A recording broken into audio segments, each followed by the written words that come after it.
Hello,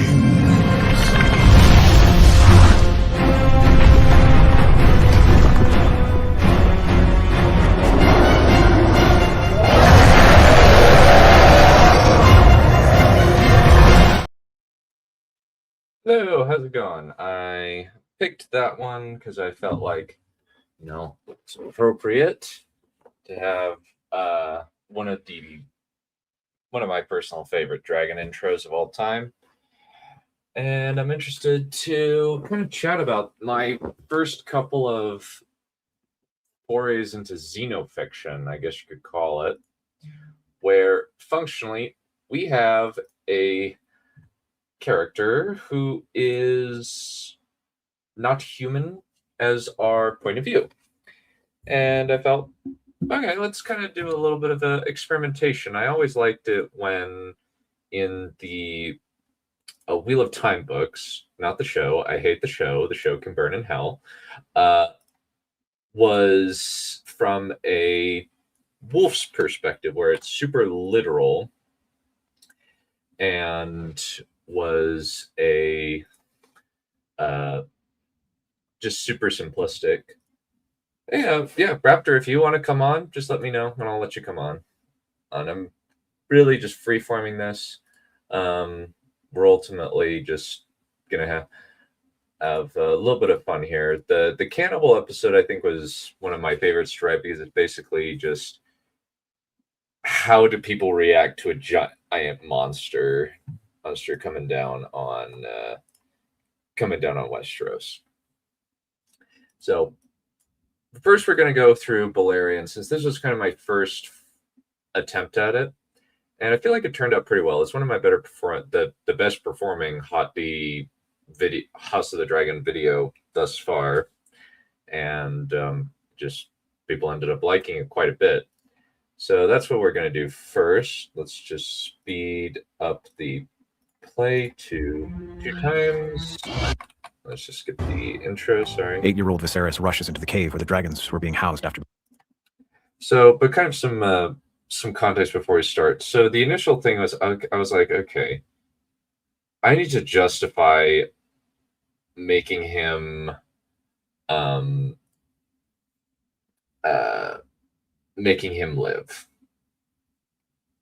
Okay, sounds good.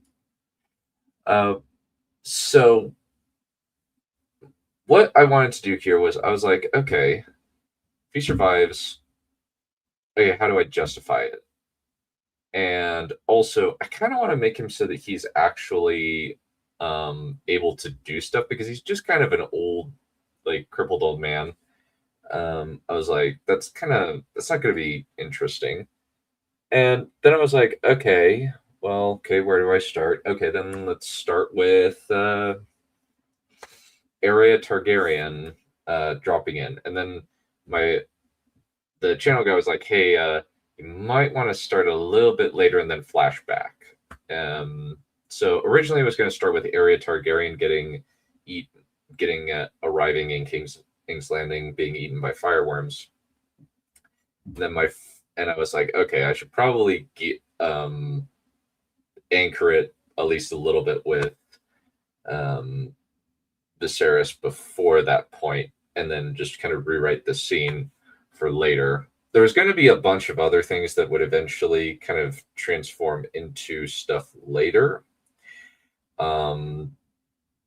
But I decided to cut it so it wouldn't be 2 parts, especially since the Rhaenys becoming queen 2-parter did not perform as well as we were hoping it would.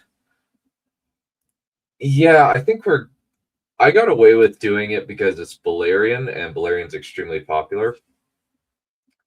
But I wasn't able to I don't know if we're going to be able to do that until there's a Jaehaerys Conciliary show, which that show is going to have to make up a ton of stuff, because Jaehaerys' reign is freaking boring.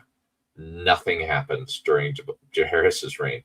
The main thing it's basically going to be a series of like Tudor stuff, and the only like major action beats are the Vulture King Rebellion and the first and the Fourth Dornish War, which is basically just a curb stomp. You could even get into the shipping where you put Alisane and Alaric together, which I actually personally think that's really cute. There's actually a bit of artwork. Let me mute for a second.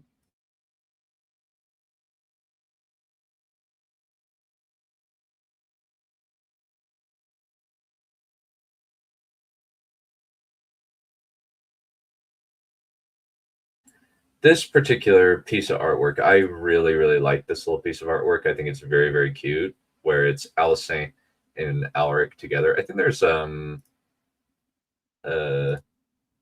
like a little bit but yeah, I think it would be interesting. Yeah. Yeah, I think it would be very interesting to kind of do that. But like, I think area actually staying in Westeros, that would be good. I did kind of do a lot of theories about it and kind of filled in some gaps here. I also was like, you know what? I kind of want to do some stuff with the older characters that we don't see in House of the Dragon here. And I ended up doing just that. And we'll get into that as we get into it. But that was kind of the main thing. I was going to go down a very different route towards the middle. And that was going to be that I ended up cannibalizing a few bits to go into other stories. So, and I may end up doing some of it in full at another point, but we shall see. Yeah. Alisane later Lynch. Okay. Okay. I do like, yeah, I honestly really like I honestly really like the little like fan theory that Alisane and Alaric were a couple because it's just really cute, honestly, to think about where they were like kind of the I guess the archetype of the type of Danny and John, you know, because it's always kind of interesting to think about. Yeah, I did. Where I've always found that, and I thought that would be really cute to. We'll eventually do that one.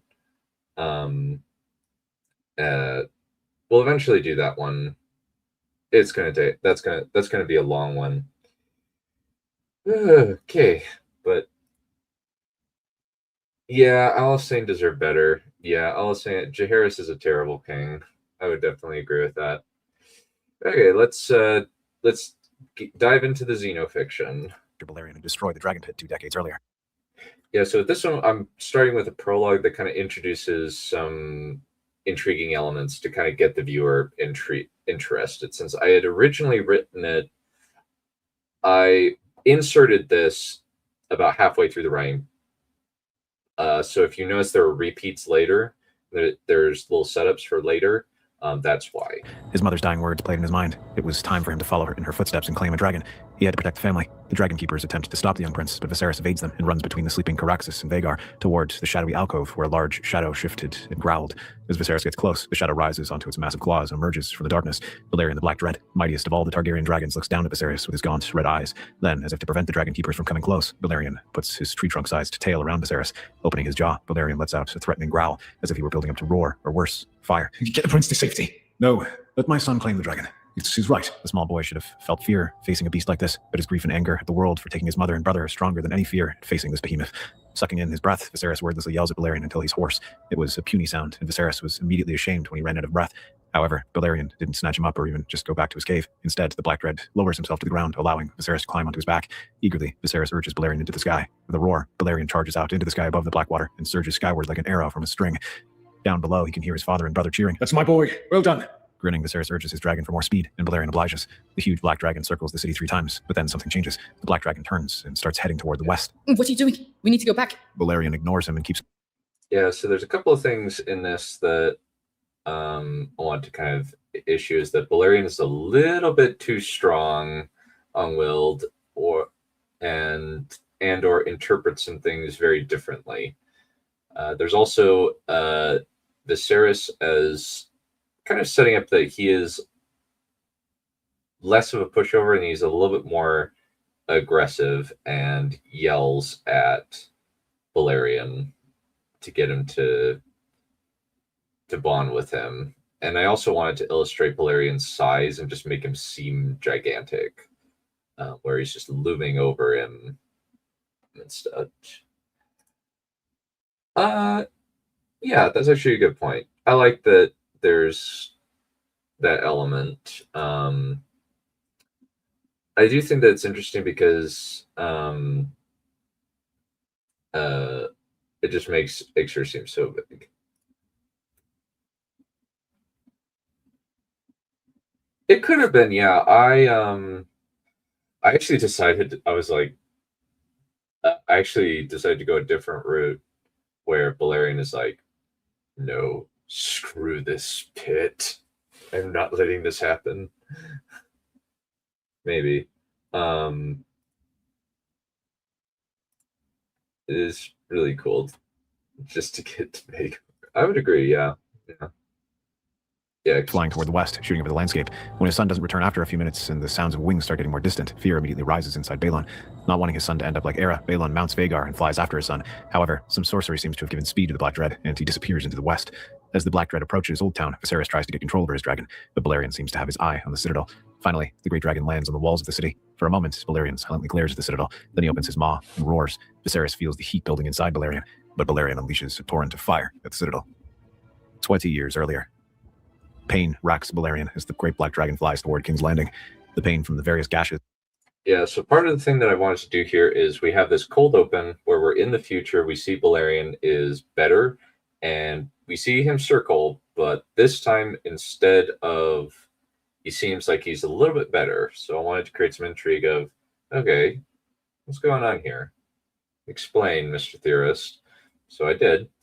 And with this kind of starts that we are fully going to be in Balerion's head for the next little bit. And I'll explain what the theory was going to be, and then I kind of shifted it back to the original story. From fighting the large chimera in Valeria hurt, but something was burning inside him, almost as if tiny creatures were burrowing into him. He could feel his bond's pain as similar creatures roiled around inside her. She said her name was Arya when she'd claimed him and taken him flying in search of someone from her past. Elisa, perhaps. Balerion could barely remember the name his bond had mentioned. The pain was terrible. Something gnaws at his mind. Fireworms trying to seize his will. Roaring, Balerion descends towards King's Landing, feeling his bond's need to be home before she died. He had to do what his bond wished. He'd done it for Daenerys, Aegon, and Maegor. He would do it for Arya. With a loud thud, Balerion lands in the open area of the red stone den where his much smaller dragonkin lived. When he lowers his head, the small softskins scream and run. Then two of Aegon's silver-haired hatchlings, Vermithor's bond, Jaehaerys, and Silverwing's bond, Alysanne, run out as Arya slips down his back. Arya, what's happened to you? 7 hells. Maester, get my niece inside. All Arya gets out is, I never, before collapsing into the arms of one of the softskins. Ooh. I think I might be interested to do it. Part of the problem is they're not as sentient. I don't know how much that would really affect much. I haven't really dived into Drogon and Viserion and Rhaegal's personalities, mainly because they're not terribly interesting, let's say. And I was like, okay, what personalities do they have? They're functionally babies, as opposed to something like Caraxes, where he kind of has that noodly personality, or we can kind of go with the Granny Vhagar personality, which we will eventually get to, where he's just this angry, ornery, racist old grandma who wants to eat people. I don't know how we could necessarily do that. It might be interesting to do a video in which the dragons are Dany's dragons have personality, since they're kind of blank canvases. I could do it. I don't know. I don't know though. I don't know how what the prompt would be or what we could do with that. I'd be interested to kind of to experiment at some point though. With removable scales. Alysanne covers her mouth in horror as Balerion's bond is carried into the castle. Noticing strange creatures roiling inside her, Balerion can feel his bond's pain. It mirrored his own agony. The small creatures that spoke Balerion to him tried to get him back into his den, but Balerion ignores them and places his massive eye against the window of the cave where the iron-necked Softskin would be treating his bond. For hours he tries to treat her, until finally he places her in a cold bath. Immediately, small worm creatures with man faces slither out of her, letting out small screams as they die in the cold. Balerion roars as he feels his bond die. He knew the pain well, but it never made it any worse. He'd felt it each time, more than any other living dragon. Shaking, Balerion looks around, the pain still burning. Then, a thought slowly trickles out through the Black Dread's mind. The bath had been cold. Maybe he needed to go to where it was cold. Possibly submerging himself in cold water would allow the end of the pain. Memories of when Aegon had brought him toward the place where the first... Cool. Balerion, bless you. That's how I was sentimental. Your Visenya number X and you'll like. I love that. Yeah, that's what I decided to do with kind of anything that has Vagar in it, where she just says, "There's no way that you of all people are calling somebody old." Like, I hold all these Visenyas in my pocket. I love that. That's funny. Yeah, essentially, I was just like, yeah, let's just make where this Caraxes is just kind of a Damon's buddy, as I wrote him in Damon Reborn, which I'll get to that. That's definitely one of the things. One of the 40-year episodes where the voice actor was really tired, and so he didn't cut anything out. That's the story behind that one. But yeah, I just decided, you know what, let's just lean into the fact that Vagar's this old ornery grandma and just doesn't like anybody but butter riders, and just calls them all your Visenya number X or your Visenya something.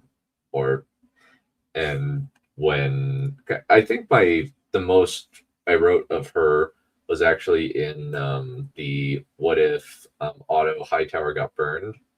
There were actually little bits and pieces that were actually cut, like her being super even more racist to the Dornish, like saying it wasn't the Dornish.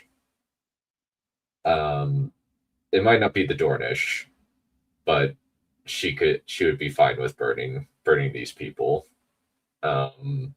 Since I just kind of was like, yeah, let's just make it this old racist grandma.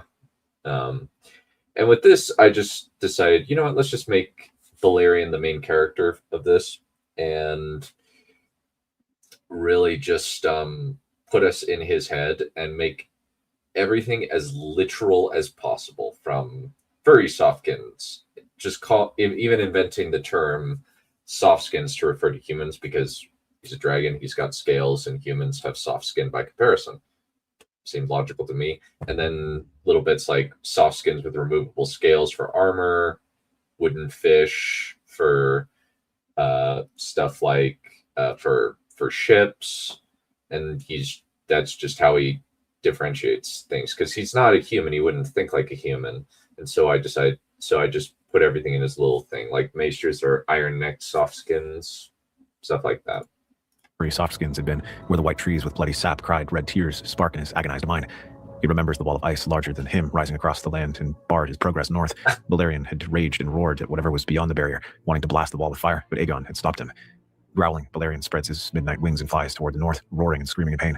Whenever Balerion passes over a town, the small folk scream and take cover, but Balerion ignores them. He did not die. A new bond had come. Good he old had to be ready. the scales. The furry softskins in the north call out toward him, pointing, but Balerion's eyes fixed on another prize. Boss. The wall. Roaring, Balerion lands atop the wall and frantically breaks chunks of it off to swallow whole. The black-furred softskins scream and point at him, yelling about the bad dragon destroying the wall. Balerion doesn't care. He had to end the pain. The pain diminishes, and something rises inside him to battle against the fireworms. But Balerion can still feel fireworms continuing to burrow inside him. Snarling, Balerion devours chunk after chunk of ice until he finds something strange.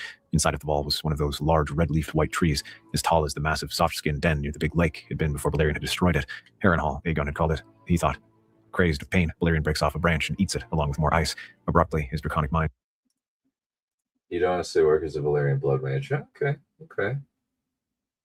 Maybe.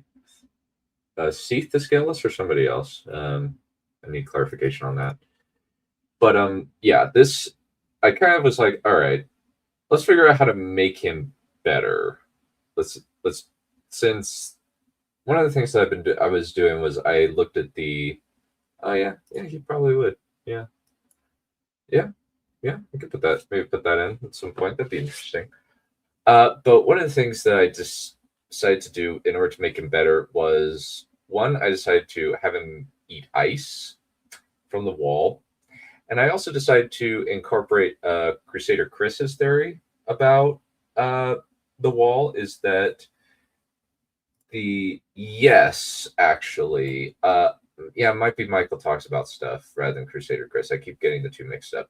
But yeah, he's actually been a good, cool inspiration for me. What if Tywin survived? He was actually a big influence on that, especially with the Jon and Mel storyline. Since functionally Jon and Mel wouldn't change by Tywin dying, so it's going to progress the same. So I just decided, okay, let's just go with that, and just experiment with those bits and pieces because it might be interesting. With this, I decided, you know what, let's just make the weirwoods eating the weirwood paste affect him and give him some magic roids so he's not a decrepit old man getting eaten alive by fireworms and dying because he just doesn't have enough strength to live anymore. So that's kind of what I'm doing here, and we'll just keep going. I also wanted to keep a little bit of tension here as to what's going to happen, because it's very much him struggling and striving to keep alive. And is assaulted by visions. Vagar fighting a red dragon over the giant stone den Balerion and Aegon had burned. Softskins rushing the cave Vermithor's bond was building, and the dragons being unable to fly away as the Softskins kill them. Roaring, Balerion takes another bite of the tree, the strange new fire rising up inside him to combat the pain of the fireworms. Shaking, Balerion glances toward the sea. Then he remembers that the iron-necked soft skin they called a maester had put his bond in a tube of ice. Immediately, he shrinks back from the idea. Maybe this would kill him, just as it had his bond. However, it was the only thing Balerion can think of to make sure he could continue to fight to protect his kin. Roaring, the black dread takes off and flies toward the bay. Tucking his wings, Balerion drops toward the cold water. Then he crashes into the water. Pain unlike anything Balerion had ever experienced. He probably has. He's done a lot of stuff. His claws digging into the mud, the seafloor. Everything He's is kind of screaming an to fly away. apopheniac in a way. I honestly do not think that George thinks in terms of the mythology that he does when it comes to A Song of Ice and Fire based on all of George's comments. Even just his comments on Daemon Targaryen do not make sense and are actually contradicted by the material he wrote. And it's a little bit frustrating. Sometimes when you listen to George talk about his own work, I actually just described to the Preston Jacobs school of thought where it's like George often screws up and he doesn't remember his own work. Deeper into the water, letting the flood of cold water rush into him. Finally, the fireworms emerge from Balerion and die.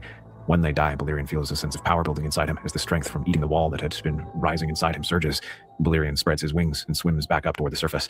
When the black dread bursts up out of the water, he feels a new strength he hadn't felt since his youth. Roaring, Balerion rises toward the sky. He felt strong. He felt fast, just as he was when Daenys had taken him from Valyria to Dragonstone. Bellowing out his joy, Balerion swoops over the furry softskins, causing them to scream and dive for cover.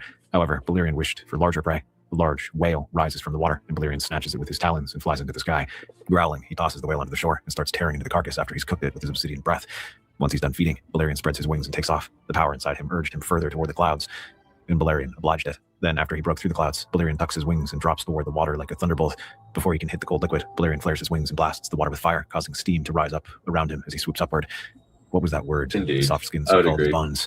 King. Yes, that was it. For the first time since Maegor had died on the spiked nest that Balerion had made with his fiery breath, the black dread felt like a king. Jaehaerys and Alysanne hear the noise like a hurricane coming down from the north before bells start tolling.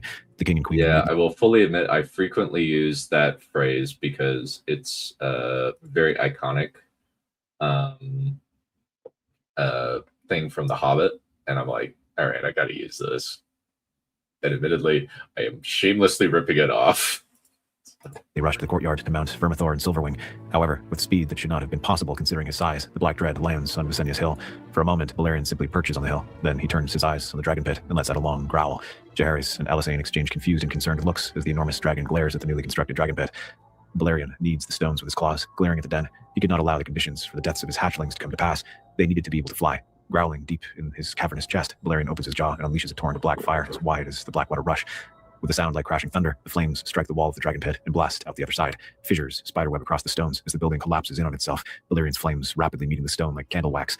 Jaehaerys' mouth drops open as Balerion destroys what was meant to be the home for the dragons. Alysane's eyes are wide as teacups, the flames reflecting off her pupils.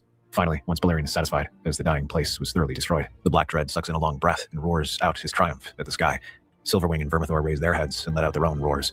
The sound was joy and reverence, like children happy to see their father or subjects at the return of their king after a long absence. Vhagar lifts up her head and roars as well, causing everyone to take cover for fear of the great dragon starting a rampage. However, rather than destroying anything else, Balerion flies outside of King's Landing to where Vhagar rested. Affectionately, the black dragon nuzzles his mate, causing her to nip at him while making a crooning noise. Tail flicking from side to side, Balerion settles down next to her, their muzzles almost touching. Yeah, Both Jaehaerys and Alysanne let out relieved sighs when it becomes clear. Yeah, so kind of with this, what I actually wanted to kind of evoke this bit from Vox Machina, where Thordak just stands in front of it, and then just I want to kind of have that bit right there where he just obliterates it and just turns the building to ash, and it just blasts out the other side, and then just slowly crumbles and falls.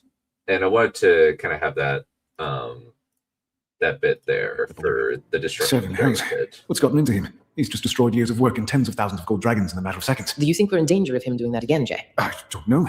He seems docile for now. Best to keep an eye on him to make sure. I don't think we should try making another dragon pit. Balerion would probably destroy it again, and that would be an unfortunate Vox Machina. Yeah, I love Vox Machina. I need to watch season 4. I haven't gotten that far, but yeah, I love I love random bits of media, and I'll often incorporate it. The Chillest. Vhagar's a bit creepy. Okay. Okay, so it's the Chillest of the Conquest Dragons. Interesting. Especially consider Balerion's with the I always kind of thinking like Maegor is like, since Maegor and Balerion claimed each other, and then Balerion ran up with Arya, there's kind of an attitude of he's a little bit hard to control. I did put it in that Arya wanted to find Alyssa Farman, since she had an affinity for the her mom's dear companion, in air quotes, which is code for or favorite, which is code for they were eating each other's boxes like it was cake. So yeah, I decided to kind of adjust it where Balerion destroys the dragon pit, and so they have to figure out a different thing, so they just build a cave. And I was like, all right, let's just do that. And that allows them Let's see about hauling something more rough out of rocks along the coast. We can do the passage for the Red Keep, the cave. When the cave is finished, using a combination of wildfire and dragonflame, Balerion and the other dragons settle into the huge cavern, happy that his hatchlings would have a den worthy of them. Balerion settles and waits for someone to take up his bond. The seasons come and go like a slow river for Balerion. Not very many things draws attention aside from hunting and flying, with one small exception. One of his small soft-skinned cousins actually comes up to him and impotently strikes him on the nose. Balerion shakes himself and looks down at the small hatchling as his dam pulls away, wagging her finger in his face and scolding him. Balon, do not hit Balerion. You don't know how he'll react. The dragonkin hatchling burbles something about Balerion being all right with it, and that the hit was to show him he liked the Black Dread and wasn't scared. Balerion growls in approval and nudges the hatchling with his nose, causing him to topple over. This hatchling was fierce. This was good. Balerion hadn't really felt the strike, but he took a long sniff of the hatchling's smell. Perhaps he would become Balerion's bond when he got old enough. More years pass, and Balerion starts growing impatient. Would anybody bond with him? He wanted to fly, to feel the connection with his smaller silver-furred brethren. Eventually, the red dragon Caraxes is chosen by the hatchling Aemon. Balerion lets out a yawn. Caraxes was fierce, but he was an aberrant with his strange long neck and abnormally shaped leg wings. He did notice that the lad seemed to want a fast dragon and had avoided Balerion. The Black Dread didn't mind. There was still the hatchling who had to hit him. That one was... Yeah. It was Danish dragon. More logical, whereas Vhagar's looking... Yeah, I did put some little destruction, little bits of logic in there where, yeah, Vhagar's probably the most vicious out of all of them. And I do feel like I write Balerion as a little bit more, he's kind of the loyal kind of protector dragon, whereas Vhagar is just a vicious old asshole who really wants to just kill things. And he likes somebody who, not like somebody who's fierce. I think he would be kind of okay. And I did write in that he's like, I like Maegor. Maegor was cool. A fierce one. He would be the one that Balerion could bond with. Maegor had unleashed him many times, allowed him to consume thousands of softskins in flame. I don't think that will ever happen. Considering, I don't think we'll ever do like internal monologue. I think that would be very amusing, but I don't know if we will ever do that. She would fit. Clarice Leitrim would fit. I need to see something that she's actually done. But I don't know. Aegon had been restrained by comparison. Balerion missed those days. He missed war, though killing Silverwing was a memory that had held little pleasure. Yeah, that was no challenge. No. Yeah, I made a bit of a mistake. I had I mixed up Silverwing and Quicksilver, and I should have caught that when I was editing it, and I was really, really frustrated. But I think that could be interesting. Like, I should probably do that. Yeah, maybe I'll have to do one day before Hot D starts. Yeah. Or even Gran from the Croods. Okay. I haven't watched the Croods in full, so I'll need to do that. But I do think, yeah, if the dragons could talk, I think that would be really interesting if they actually had a dialogue. I think that Boba would go nuts from the number of female voices that he would have to do in that case, because we already have because if we only do Melee's, Vhagar, and Cyrax plus their writers, that's 6, which is over the limit. Unless we do a deal where he just replicates just reuses writer voices, where he does the Rhaenys voice, old Rhaenys voice for Vhagar. That could fit, I guess, but I'm not sure.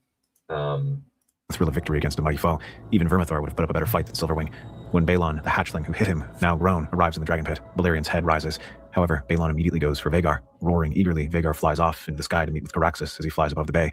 Dejected, Balerion lays his head down on the ground. He'd been so hopeful, but the hatchling hadn't chosen him. Well, eventually one would. He just had to be patient. One day, Vhagar and Caraxes' bonds take them for a flight over the bay. Balerion watches the two dragons with melancholy. He might have ages to gain a bond, but they seemed afraid of him. Couldn't they see that they were his kin? They called themselves Blood of the Dragon, but maybe they didn't realize just what that meant. His attention is drawn to the mouth of the cave when a female hatchling voice rose in what sounded like an argument with the ones that gave him food and kept Softskins from getting close. I mean to climb Balerion, Master Dragonkeeper, and you will not stop me. Princess Elisa, please, surely you would like a much swifter mount than Balerion. He's likely sluggish and prone to be lazy besides the occasional hunt. Balerion snorted angrily. Who was this Softskin calling sluggish? He wasn't a slug. He was the Black Dread. Get him out into the open and he would show how fast he could be. As he takes in a long breath through his nose, a familiar scent tickles him. Cautious, Balerion rises and pads over the hatchling, tail swishing from side to side. The dragon keepers quickly move away from the great dragon, but Elisa stood firm and looked up at Balerion with no fear in her mismatched eyes. Balerion leans his nose forward and sniffs again. It was Balon's smell, mixed in with the hatchling's own unique smell, familiar to how Senya... Who is this? Calling it slug. Yeah. Yeah, I wanted to... Yeah, with this one, I kind of hop, skip, and jump over quite a bit of time where we have Aemon, Balon claiming dragon, and then we have Alyssa. In the original timeline, Alyssa was going to claim Balerion, but then the Dragon Keepers convinced her to go to Melee's, probably because they were scared of Arya's fate happening to her. Yeah, and just wanted to give him some personality where he's like, I am not a slug. Who are you calling slug? And wanted to give the kind of give some personality to the old boy and make it so that he was just a guy, kind of just this old, ornery, proud dude, and kind of give the illustration of kind of shift the timeline a little bit to where Alyssa gets Balerion, and then passes to Viserys because of kind of just that line. So that's what I was thinking would happen. Rhaenys had smelled after they'd mated with Aegon. If Balon had mated with his Dragon King, then she must be as fierce as he was. Maybe she was as fierce as Visenya had been. This time Balerion would not be denied his bond. Gently, the Black Dread nuzzles Elisa, then lowers his head toward her in as clear an invitation as he could manage. Seeming to understand, Elisa starts scratching Balerion under the jaw, then pats his neck affectionately. Well, it would appear that he's claimed me. Seems like my decision is made for me. Sorry, but it wouldn't be right to disappoint the Black Dread himself. Despite the protest of the Dragon Keeper, Elisa climbs onto Balerion's back and settles in. As soon as she settles onto the saddle, Balerion feels the bond snap into place. He can feel her desire to fly, to claim the skies as hers. With a roar of joy so loud it shakes the earth, Balerion thunders out of the cave and leaps into the sky like an arrow. Whatever strength that he'd gained from eating the wall still surged within his veins. Elisa laughs. She rises to meet Vhagar and Caraxes' bond. Balerion roars at Vhagar, who responds with her own and flies toward him. Elisa, how'd you get that big brute to go so fast? He took off on me, Balon. Looks like this old boy is faster than he looks. He's probably not as fast as Caraxes, but he's got some speed to him. Come on, let's race, love. Understanding some of the bond's meaning, Balerion accelerates. Yeah, so with this, one of the things that I went with is the differentiation of nature between a dragon bond. Very good question. Moving on. Honestly, I'm just like, they just yell really loud. Let's just go with that. Let's just go with that. I don't, because yeah, I really like Italy when Aemond yells at Lucerys. It's in Hot D, he 100% can't hear him. It's a little bit dumb, but I'm like, what? Because otherwise it's just gonna be like one straight narration. I just didn't. I was like, it's kind of, it wouldn't feel right, especially since, and I kind of wanted to do a little bit of the bond of a dragon being the reverse of a warg bond, where rather than the dragon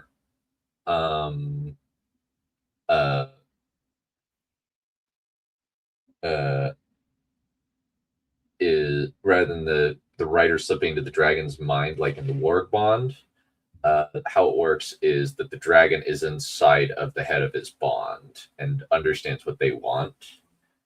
Yeah, that's a good, I like that. Yeah, there's several different ones where Silverwing's like, aw, you're cute.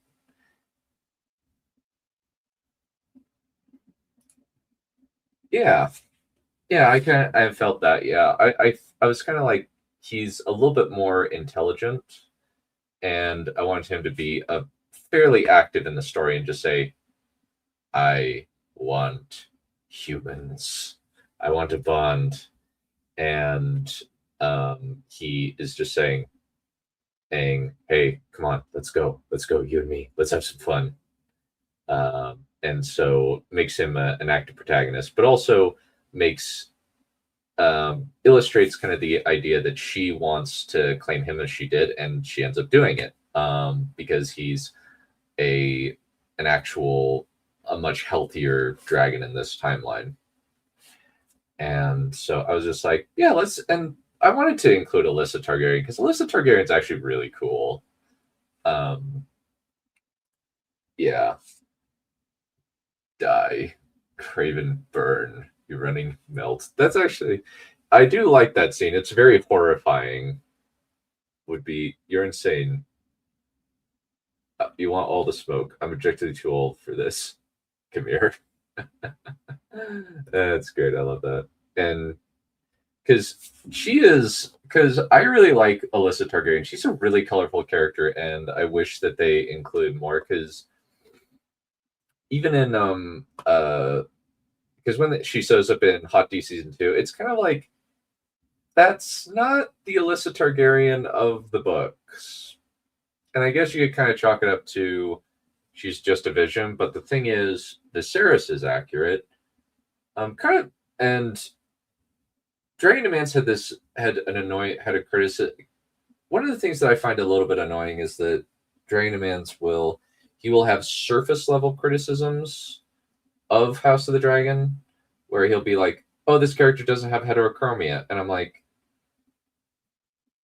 that's what you're complaining about? There are so many more problems with this. And I was like, why are you giving these episodes 9.5 to 10s out of 10? They do not deserve it. The best ones are maybe 8. Because there's a lot of bad things, even in the good. There's a lot of bad stuff, even in the good Hot D episodes, which is very frustrating. Like, mainly in the latter half. Yeah, don't tell me what I can't do. Yeah, he would feel like. Yeah, I kind of wanted to illustrate that he feels like he's a king. And one of the things that I did illustrate earlier when Vermithor and Silverwing roar, I actually pulled a little bit of that from Wheel of Time, where there's a line that I actually really like. It's when a couple of guys are told by Rand al'Thor to leave guarding the stone, and he's saying nothing of value is here. And there's a line that where he says they looked like they were being chastised by children being chastised by a beloved father. And I was like, okay, I can kind of pull that idea from my from that and just put it here and just say subjects greeting their king, or children greeting their father after a long period of time. Yeah, you never really knew or going insane, but honestly, I would really like the actually colorful Alyssa Targaryen, because Alyssa Targaryen is really cool. Like she's actually one of those characters where she's I imagine she's George's wish fulfillment fantasy in a lot of ways, where she is major tomboy, which he has major tomboy fetish. She is super horny, like ridiculously horny, which is hilarious. Where she's like where in the book it said that she boasted that she was as bawdy a maid as Audia Blench as any barmaid in King's Landing, which is just like, that just illustrates so much character, as well as like bragging about how she rode her husband all night the night before and said she's gonna do it again. That's hilarious. Like, that is so funny. And I just kind of wish I don't know how they're ever going to do a Regency show. But that would be interesting. Or, well, not Regency, Jaehaerys' reign show. It's toward Dragonstone, his old home before going to Aegon's Red Den. When Elisa urges Balerion for more speed, Balerion accelerates past Vhagar and soars over Dragonstone like a huge shadow. Laughing, Balon and Vhagar catch up with Elisa and Balerion as they circle that castle. Balerion lashes his tail and blasts the air with fire and triumph, causing Elisa to laugh and scratch his neck. He liked it when his bond did that. For the next few years, Balerion is happy to finally have a bond. Often, he and Elisa fly around the Blackwater with Balon and Vhagar. Occasionally, they'll find a deserted island and start loudly mating. Balerion just dozes while they do that. Eventually, all that mating pays off when Elisa has a small hatchling of her own. Balerion feels her pain and her joy when the hatching is over. After a few days, the bond is recovered enough to ride and shows the little pink hatchling to him. Balerion, I brought someone to meet you. This is Viserys. One day he'll be your rider. Balerion sniffs at the chubby little hatchling and then starts growling appreciatively as the little child burbles and starts stroking his nose. He would be content with his hatchling bonding with him one day. Grinning, Elisa straps Viserys to her chest and climbs onto Balerion's back. Once she was tied into the saddle, Balerion flies out of the cave and soars toward the sky, circling the red stone den several times before returning to the cave. Little Viserys had giggled the whole time, which pleased Balerion. His smaller kin should feel joy at flying just as he did. A few years later, Elisa introduces him to Daemon, and Balerion likes this little one's personality as well. He seems more like a fighter, but Elisa had told him that Viserys was to be his rider, and since she was his bond, he would do as she commanded. Aegon brought him Maegor after the hatchling had been born. Aegon had told him to remember Maegor for when he came of age, that he needed Balerion to bond with Maegor so that he could be a protector for their family. Balerion had kept that, though when Silverwing had challenged him, he had killed the smaller dragon. It was his duty to his bond after all. Eventually, the three male dragonkin, Viserys, Aemon, and Jaehaerys, enter the cave and go to their rounds. Balerion pricks up their ears when he hears they're going to battle. Do we know how many ships the Dornish are sending against us? Quite a few, supposedly. Thank the gods for Belmont telling us about this. The Dornish could have caused no end of damage. We should bring Elisa with us, father. Balerion would be an incredible show of force. I'm not bringing her to war. It's no place for a woman. I don't care if she has Balerion. She's not coming. Balerion shook himself and rose to his feet, tall, lashing. He remembered fighting ones they called the Dornish in the hot sands in the south. The memory of Meraxus falling screaming was etched into his memory. He and his bond would not be left behind. At that moment, Elisa walked in, mismatched eyes, fierce. Sod that. I'm coming with you, and you're not stopping me. Elisa, no. You think you can actually stop me? Even if you tried, Balerion would eat Vermithor for breakfast. Always so difficult. Why is it that daughters are the hardest? Yeah, that was a mistake on my part. That was a cock up on my part. Whoops. But yeah, with this, I was kind of like, let's just illustrate some more of Alyssa's fiery personality and saying, no, I'm coming. You can't stop me. And I love this comment. this comment was so funny where she's like, wow, she just bitched out her dad so hard. It's like, bitch, my dragon is bigger than yours. I was like, that's actually accurate. That's a good read. Yeah, that's accurate. Yeah. But yeah, I thought that would be kind of funny, as well as the kind of put in Jaehaerys's sexism, very, very, very, very blatant sexism. He just doesn't seem to like his daughters at all, and doesn't really do anything to encourage them, and just passes them over constantly, and would definitely not take him to war. So, yeah. Because Mother brought us up well. Fine. Since I cannot stop you, you may come. Wonderful. Care to wager on who burns the most ships, boys? I'm not taking that bet. I'm not insane. I'll take that bet, love. Good. 1,000 gold dragons to whoever vins. You're going to lose, little brother. Vhagar's almost as large as Balerion, so it'll be close. Balerion doesn't fully grasp what they mean, but his bond was going to war. Maybe they might actually go to the lands of the hot sands and burn the Dornish. He remembered Aegon's pain when they'd arrived on Dragonstone after receiving the letter to find Rhaenys mangled body. Balerion had thought Aegon might have gone to the hot sands to burn those who had hurt his mate, but he just looked terrified. In unison, the dragons take flight. Caraxes speeding out ahead of the rest, but Balerion outpaces both Vemethor and Vhagar. When they arrive near the stone den that Aegon had given to his hatchmate, Orys, Balerion lands on the round top of the den, followed by the other dragons. He felt Elisa's intention to lie in wait for their prey, so he stays quiet. When the wooden fish the humans used to go over the water arrive, Balerion prowls to the edge of the cliff overlooking the sea. Elisa pats him on the neck. Her meaning is clear. It was time to kill. Roaring, Balerion spreads his wings and takes off alongside the other 3 dragons. Opening his jaws, Balerion cuts a swath of fire through the wooden fish, turning a dozen to ash in a single pass, while the other dragons unleash their own torrents of fire. By the end of the battle, all that remains of them was ash and steam mixed. He does, yeah. A lot of people contextualize it as the Prince who has promised prophecy is why he passes over his daughters, but I'm just like, he just wants to capitulate. I think it's probably better to just say he wants to capitulate to the Andals, and since he plays ball with the faith a lot by making one of his daughters a septa and allowing her, and just saying, rather than just saying, no, you're going to be married off. We're not doing a septa thing. That's dumb. We do not kowtow to the faith, but instead he plays ball with them.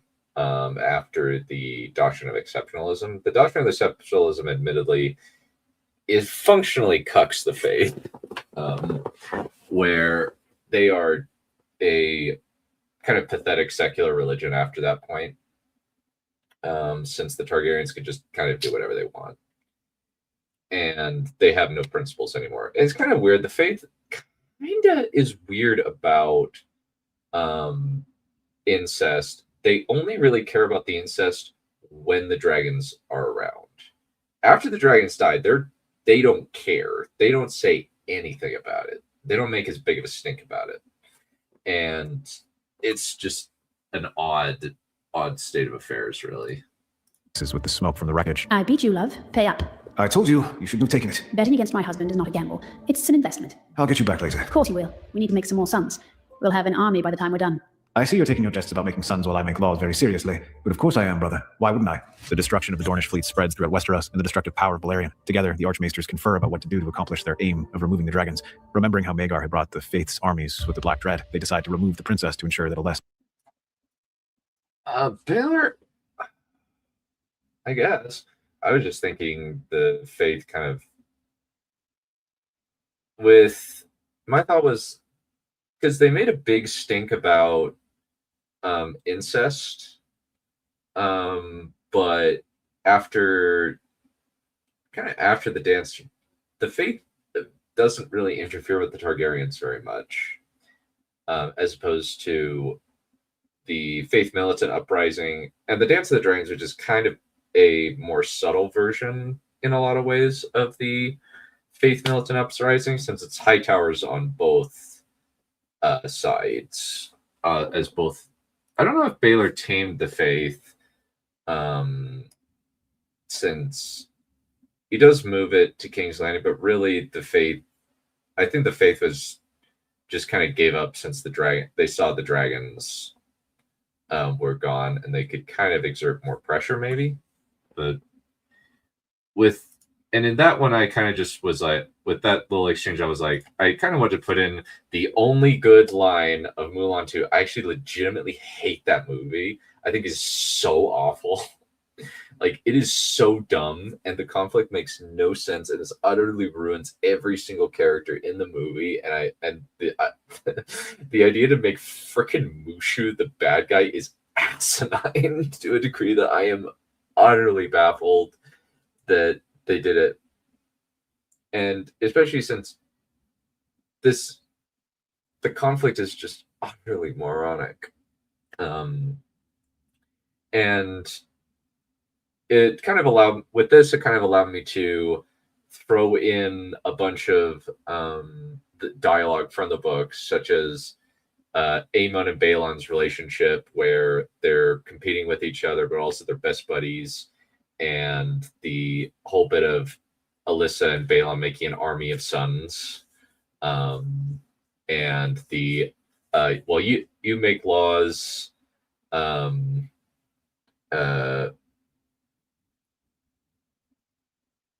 yeah, well, you make laws, I'll make sons, and just kind of throwing in little bits of George's dialogue. Fearsome rider takes Balerion.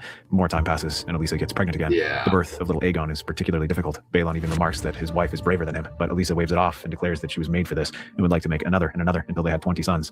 But after a slow poisoning process, Elisa Targaryen begins to succumb. Before she dies, Elisa has her sons come to see her. Viserys, it's up to you to take Balerion after I'm gone. You must protect our family. It's time for you to leave childhood behind. Look after your little brother. Don't let others poison the bond you have. Together you can overcome anything. Viserys, trust Balerion. He's smarter than you think. Sometimes he's as smart as a person.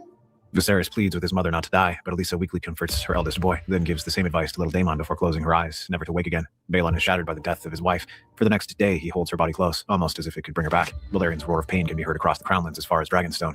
Balon's pain is compounded when baby Aegon dies a few months later. Remembering his mother's words and unable to deal with the pain of losing his mother and little brother in quick succession, Viserys goes down the Dragon Cave. As soon as Balerion smells Viserys, he rises up to see the lad run through the Dragon Keepers toward him. His sire and hatchmate enter the cavern, but Balon tells his Dragon Keepers to stand down and let his son claim. Yeah, so this we kind of go full circle because after this, we're almost to the point where this theory very much diverges, and I had to cut a chunk out that originally was going to be the rest of the theory, and I just decided to go, okay, let's just shift, okay, and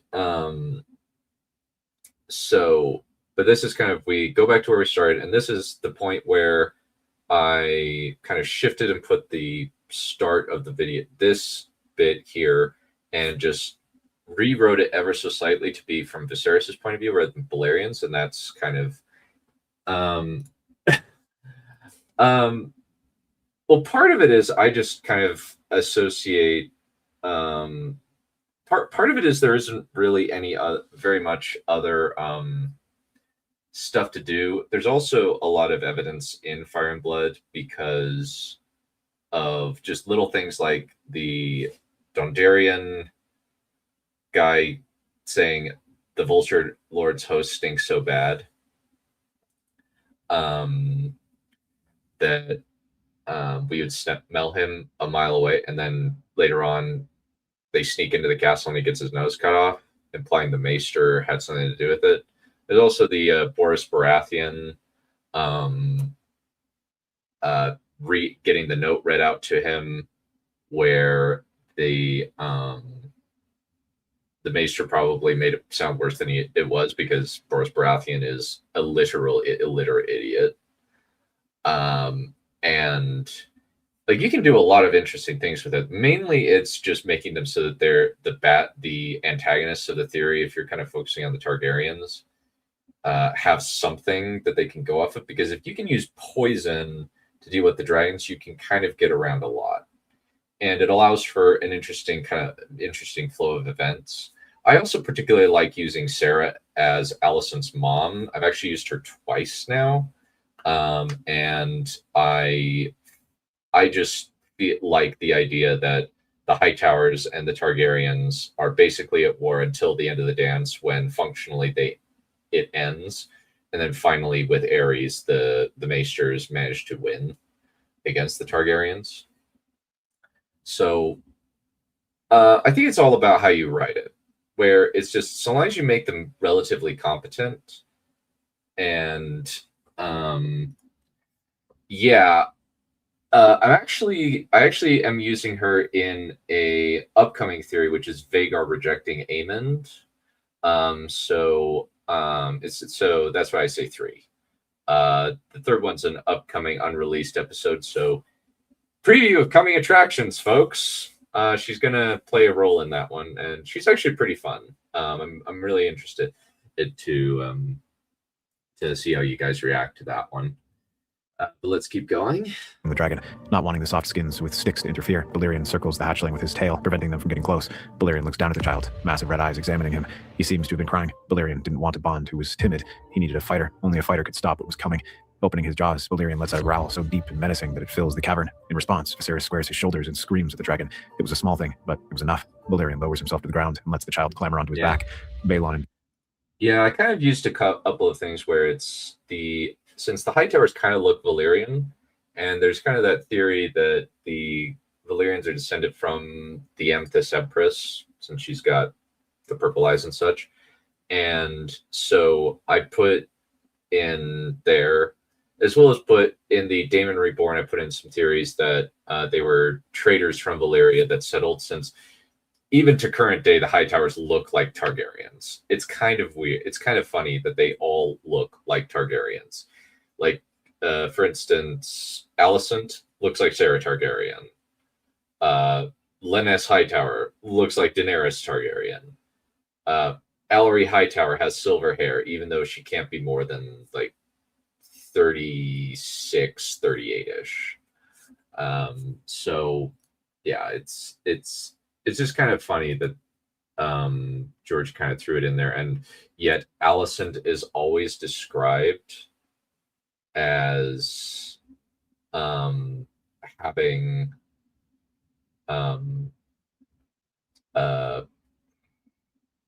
like is always depicted in art as having dark hair, which is super weird, because it's like, how do you do that? It's just like, that's a weird screw up.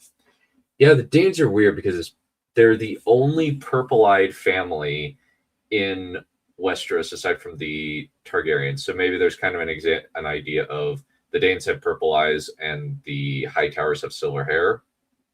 Maybe. And that's an interesting one.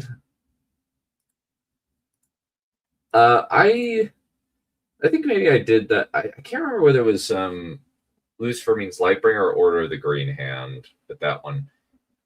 No, I think it was probably Lucifer Means Lightbringer or video books. I've kind of drifted away from video books since they have started making AI content.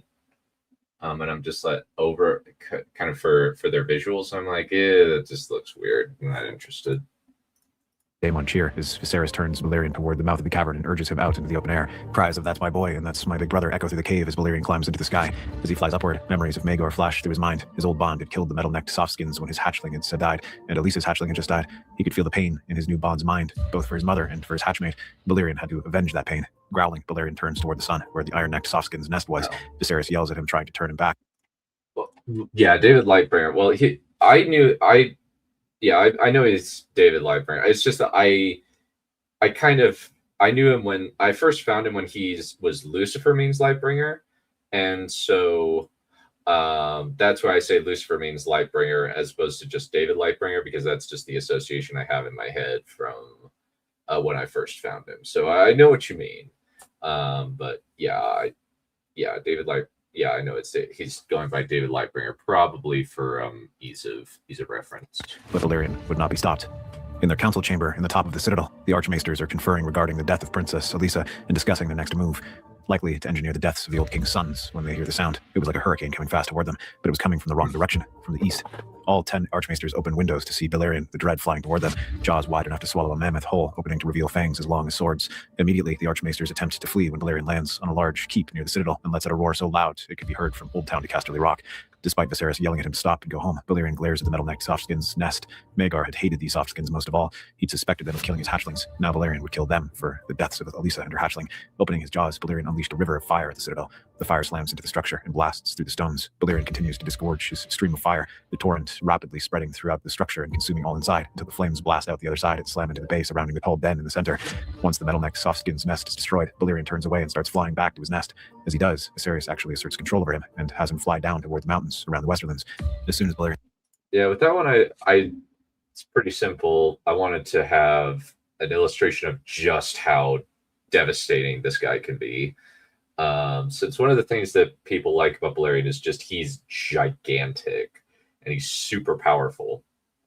And functionally, he's a force of nature if he goes wild.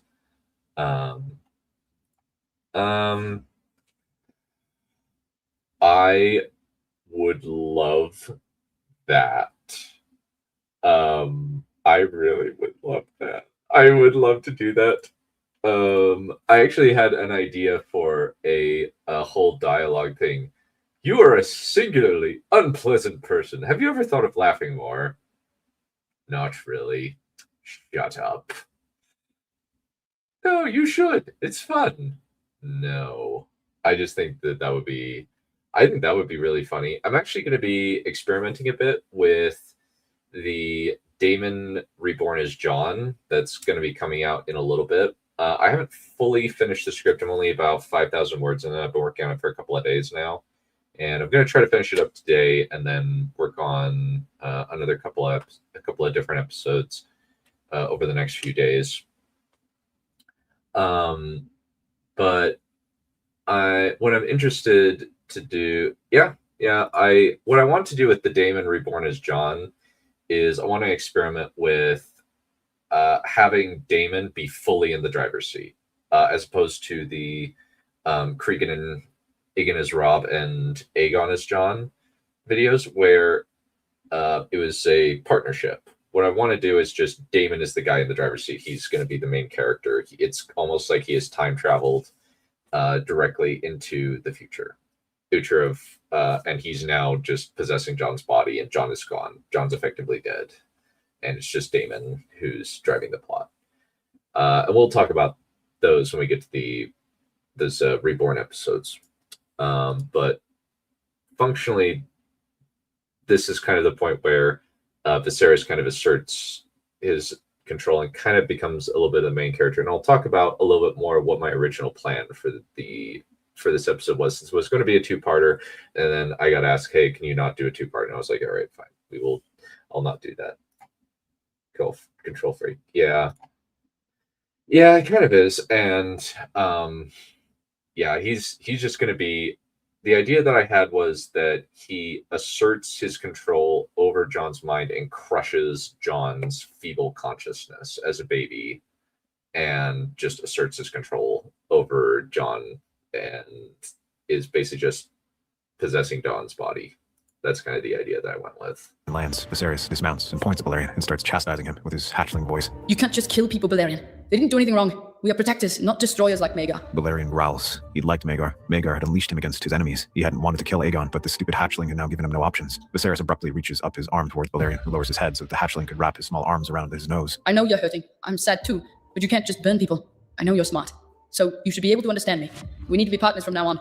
Balerion liked the sound of that. Growling, he nuzzles at the hatchling, then lets him climb back into the saddle and fly back to the Redstone Den. When Balerion finally catches up with Viserys on Vhagar, the prince is relieved that they didn't have a repeat of what happened to Arena. That relief vanishes when the boy confesses what had happened. As the full story of the destruction of the Citadel by Balerion is led before the king, Jaehaerys' horror rapidly turns to fury. That damn little beast cannot be controlled. He's destroyed the greatest repository of knowledge in the known world. Why? Why would he do such a thing? First the Dragon Pit, now the Citadel. We may have to try putting him down. No, father. Viserys can control it. He stopped Balerion from destroying the rest of Old Town. By scolding him? Be reasonable, Baelon. The Black Dread can only be controlled by someone with Maegor or Aegon's strength of will. Your son doesn't have that. Then we should train him to have that strength of will. I think we should also have someone from House Hightower come and serve on the small council too. If Viserys can learn to control that monster, then so be it. The beast shall live. I'll ask Lord Hightower which of his children would do well here. With that, Otto Hightower is brought to the capital. Yeah, all right, so this is kind of the point of major divergence, and where I chopped out a lot, because I was originally going to have Viserys and Rhaenys get married as a result of this, and where there's no possibility of a rebellion happening or kind of something weird happening. And for the rest of it was and then she is still pregnant at the time of the attack, and then there is at the time of the Mirish attack, and so she can't go help. And then kind of we still have the bit where Balon tosses Dark Sister to Viserys and says, "We're going to avenge your uncle." And then there's a bit where after Rhaenys has passed over, there's a whole scene where Rhaenys and Viserys chat that will likely be put into the Viserys getting married to Rhaenys script that will come in probably a few weeks or so. Well, maybe no, more like a couple months. And then there's still was going to be at part of the coronation. They were going to Daemon, Rhaenys, and Viserys were all going to fly up around King's Landing on their dragons, and as they're flying, Rhaenys kind of turns and does a Top Gun Maverick maneuver where it's like this, and she gives Viserys a kiss on the cheek as she passes. And then there's going to be a whole deal where Visera, the daughter of Jaehaerys and Alysanne, that was a really beautiful girl who was going to get sent to the Mandarys, gets married off to Corlys Velaryon.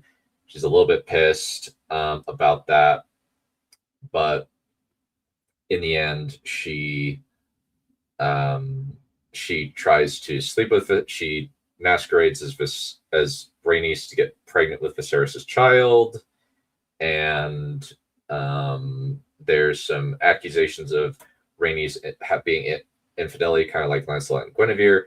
And then the theory was going to end with Viserys on Balerion going up against his illegitimate son, who has claimed Vhagar. And Vhagar or Vermithor. I hadn't decided which, but that was kind of the idea, kind of very much a King Arthur and Mordred. I ended up scrapping that entire. I didn't end up writing it very far, though. I only had to cut and pasted about like 300 words or so, and shifted it to that theory. I don't know if I'll still do that. I very well might be interesting, but that's going to be for a very long time in the future. But ultimately, that's kind of the point of this is the point of divergence where I was like, all right, let's kind of get back onto the original timeline, shall we say. And originally, Daemon was going to marry Alicent as kind of an appeal thing. And so I did the bit. Lord Manderly's son was still married. Yeah, that's kind of weird. He probably should have, honestly. It's kind of, yeah, probably. I think it was just like she's going to the cold north and he's fat. So because it's kind of just this genetic thing that Manderleys are always fat. It's just kind of their genetic thing. Just like Baratheons are all built like are just Robert clones or Oris clones, as the case may be. As Master of Coin as repayment for the destruction of the Citadel. For the next few years, Jaehaerys works tirelessly to try to replace the knowledge that was destroyed by Balerion. It takes time and some help from Essos and the Winterfell Library to start regaining the information lost and creating a new library in King's Landing. It's not totally successful, as many rare texts were held in the Citadel. Balon and Aemon work to train Viserys to control Balerion. To their surprise, the Black Dread responds to every command the young man in Viserys steadily grows stronger in both body and in personality, almost as if something of Balerion's strength were seeping into the boy. When a group of Mirish exiles attack Tarth, Aemon flies to the Sapphire Isle after promising Rhaenys that he'll be there for the birth of her and Viserys' first child. When he arrives, a crossbow manages to land crossbow bolts in his neck just above the corner. That was a holdover from the original script, and I made a mistake. I didn't correct that and cut that. The Prince of Dragonstone collapses, vainly tries to pull the bolt free, then dies in the mud as Caraxes cries out in anguish.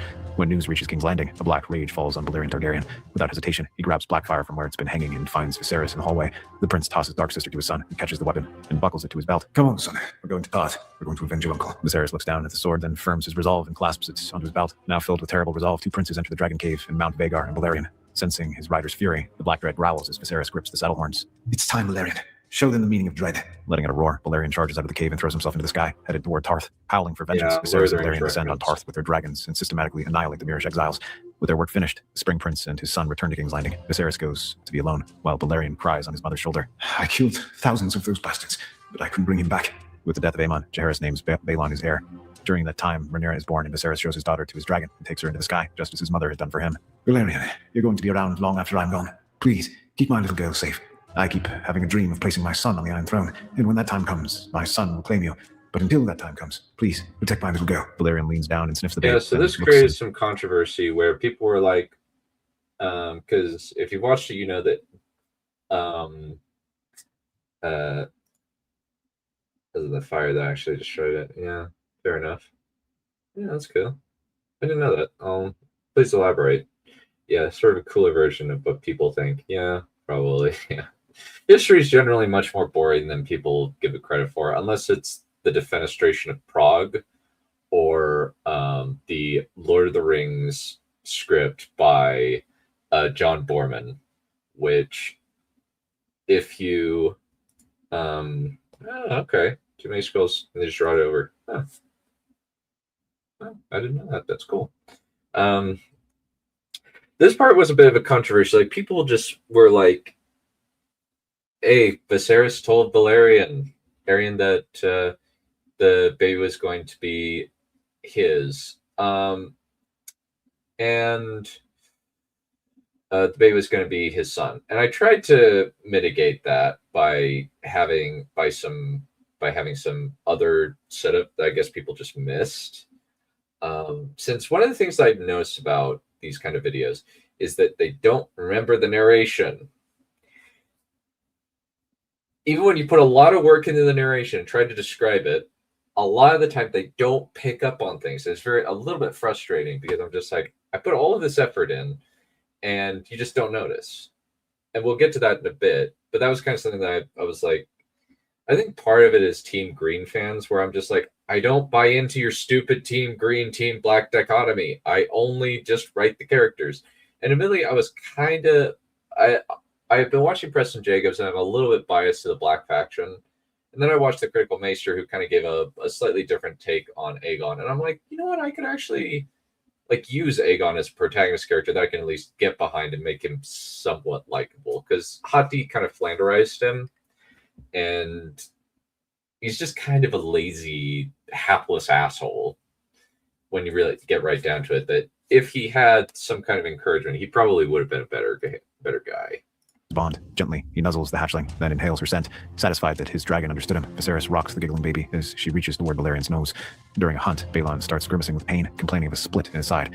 When he's ushered to the maester, it's discovered that the Spring Prince has a burst belly. Viserys and Daemon stay at their father's side, but it soon becomes clear that he will not recover, so Balon gives his sons a final admonition. Father, I'm not ready for this. I know, but it's your duty and your destiny. Always yeah, there was remember originally a cut bit of dialogue, but I guess that Boba felt like it was too similar to what Alyssa said, and so he just cut it. Beside your brother, he will need you before the end. Both of you, stay true to each other. You two have the potential to be the pair that me and Aemon weren't able to be. Rule together, as me and Aemon were meant to rule together. As if those words of counsel had taken the last of his strength, Balon dies. After the death of the Spring Prince, Jaehaerys names Viserys as his heir, as it is the most expedient method of ensuring that political strife does not spread across the Seven Kingdoms, as he has the largest dragon. After Jaehaerys passes, Viserys is crowned as king, and Aemma is his queen. Daemon is named as Viserys' hand, and Otto is given the position of Master of Coin. Many assume that the High Septon will crown Viserys, but the new king has other plans. In stark contrast with his grandfather, Jaehaerys and Aegon before him, Viserys has Daemon place the crown on his head as a show of respect to his hand. The High Septon still anoints him, but Viserys wishes the realm to know that his brother will be at his side. When it's time to show himself to the people as king, Viserys flies Balerion to the Red Keep and lands his dragon inside the wall. Abruptly self-conscious, Viserys looks down at the assembled crowd, then to Daemon at his side. Clearly impatient, Daemon just gives him an expectant look. What are you waiting for? You've been rehearsing this damn speech for 2 days. I've forgotten the whole thing. I'm not sure what to say now. Then don't say anything. Who needs words when you have him as your voice? Balerion glances backward at Viserys as if he were agreeing with Daemon. Viserys considers, then nods decisively and pats the dragon's neck. All right, old boy. Let them know that there's a new king in Westeros, and the king of dragons stands with him. Balerion rises up on his foreclaws and roars at the sky. A torrent of flame, black as midnight, painting the sky with its onyx luminescence. Both Meleys and Caraxes let out their own calls into the sky to join their king, though the sound is swallowed by the Black Dread's thunderous roar. The commons cheer for the new king and his brother, and the lords add their voices. In unison, the two dragons leap into the air, Balerion in the center while Caraxes circles the gigantic black dragon in a complex dance of red and black scales. The black dread and bloodworm open their jaws and loose jets of fire into the air, painting the sky with black and red flames. The succession remains murky, however, as Viserion only has Rhaenyra now. Though the realm is at peace, Viserys tries again and again to have a male heir, and this leads to the death of his wife in childbirth. Viserys is destroyed by this, grieving. Yeah, so at this, Howard's mom's place. Now, burn the Dornish! We gotta get rid of them! Larry, burn the Dornish! Yeah. I love that. That's great. With this, I actually, kind of when writing this, I was actually listening to the Simba getting on Pride Rock and was kind of trying to evoke that particular scene in there. And so that's why I had kind of Viserys have that little bit of, he's kind of still a little bit hapless. He's a little bit more confident, but he's like, oh crap, I forgot my speech. It's like, then don't say anything, just have him roar. And it's like, okay, you know what? Let's have him roar. And that's probably the best you could do. For weeks, Daemon attempts to console his brother, but Viserys shuts himself away, leaving Daemon to manage things. This creates friction with Otto Hightower as Master of Coin, since Daemon keeps demanding more money for the City Watch. But the king's hand quells the rumors by producing witnesses to explain what had been said by him. While the king is despondent from the death of his queen, the Triarchy begins attacking the Stepstones and exacting tolls, and even taking prisoners as slaves. Sensing a cure for his brother's pain, Daemon enters Viserys' room. The king sits on a small chair, dejectedly moving small pieces around his model of old Valyria, as if to gain some control. Daemon kneels in front of his brother and looks at him in his red-rimmed eyes. Viserys, I know you're hurting, but now there are people who need their king fly out to protect them. What good am I, Daemon? I'm broken. Brother, the Triarchy is a problem. Let us go and expunge them from the Stepstones and free the prisoners. They're being sold into slavery as we speak. Lord Corlys has been pushing to take the fight with the Triarchy. Shall we not face them with Balerion at our head? I know you're in pain, but you can either wallow here and neglect your subjects as they languish in slavery, or you can unleash that pain on those who deserve it, as you did on Tarth. Incensed at the treatment of his subjects and spurred by his brother's words, Viserys walks to the wall where Blackfyre hangs and pulls it from the wall. As he passes, Viserys places his hand on Daemon's shoulder. Ready my army for battle. They will ride with their king once more. I've grieved for far too long. You've managed my realm in my place, but now, my brother, I shall be king once again. Daemon grins and puts his own. So pretty clear Excalibur reference. One of the things that I like doing with these videos is I really like just throwing in random obscure references to various pieces of media that I like from. And admittedly, I actually do not like Excalibur. I really don't like that movie. I feel like there are major problems with it as far as the characterization goes, where basically it is just a. I think that John Borman really sucks at writing characters. And admittedly, Excalibur is his best film. I honestly really wish that his Lord of the Rings script was made into a movie, because it would have been amazing. It would have been, I think what the best way of putting it is the Tolkien Geek talked about it as this script is wild. It is absolutely bananas. There are so many bits that are so bad as to be comical, and other bits are just bizarre. And I think, yeah, that's pretty accurate. Yeah, that's accurate. Why do I love burn people horribly? Sign me. Why do I love burn people horribly? I get presents. I love it. One hand on Viserys' shoulder, the call goes out to the Seven Kingdoms, to every lord, knight, and sellsword. Prepare for battle with the Triarchy. When his army is assembled, Viserys and Balerion fly out at the head of the fleet. When the fleets of the Seven Kingdoms arrive in the Stepstones, King Viserys flies his black dragon at their head, turning all before him to ash in his fury. At one point, the king draws. It is very funny. So if you want to, on this same channel, I have a playlist called Suffering Through John Borman's Script, where you get to hear a full cast reading through the script. And at certain points, like when Galadriel and Frodo kiss and have sex, the reaction from the reader was, "This is wrong. This is wrong. This is so awful." And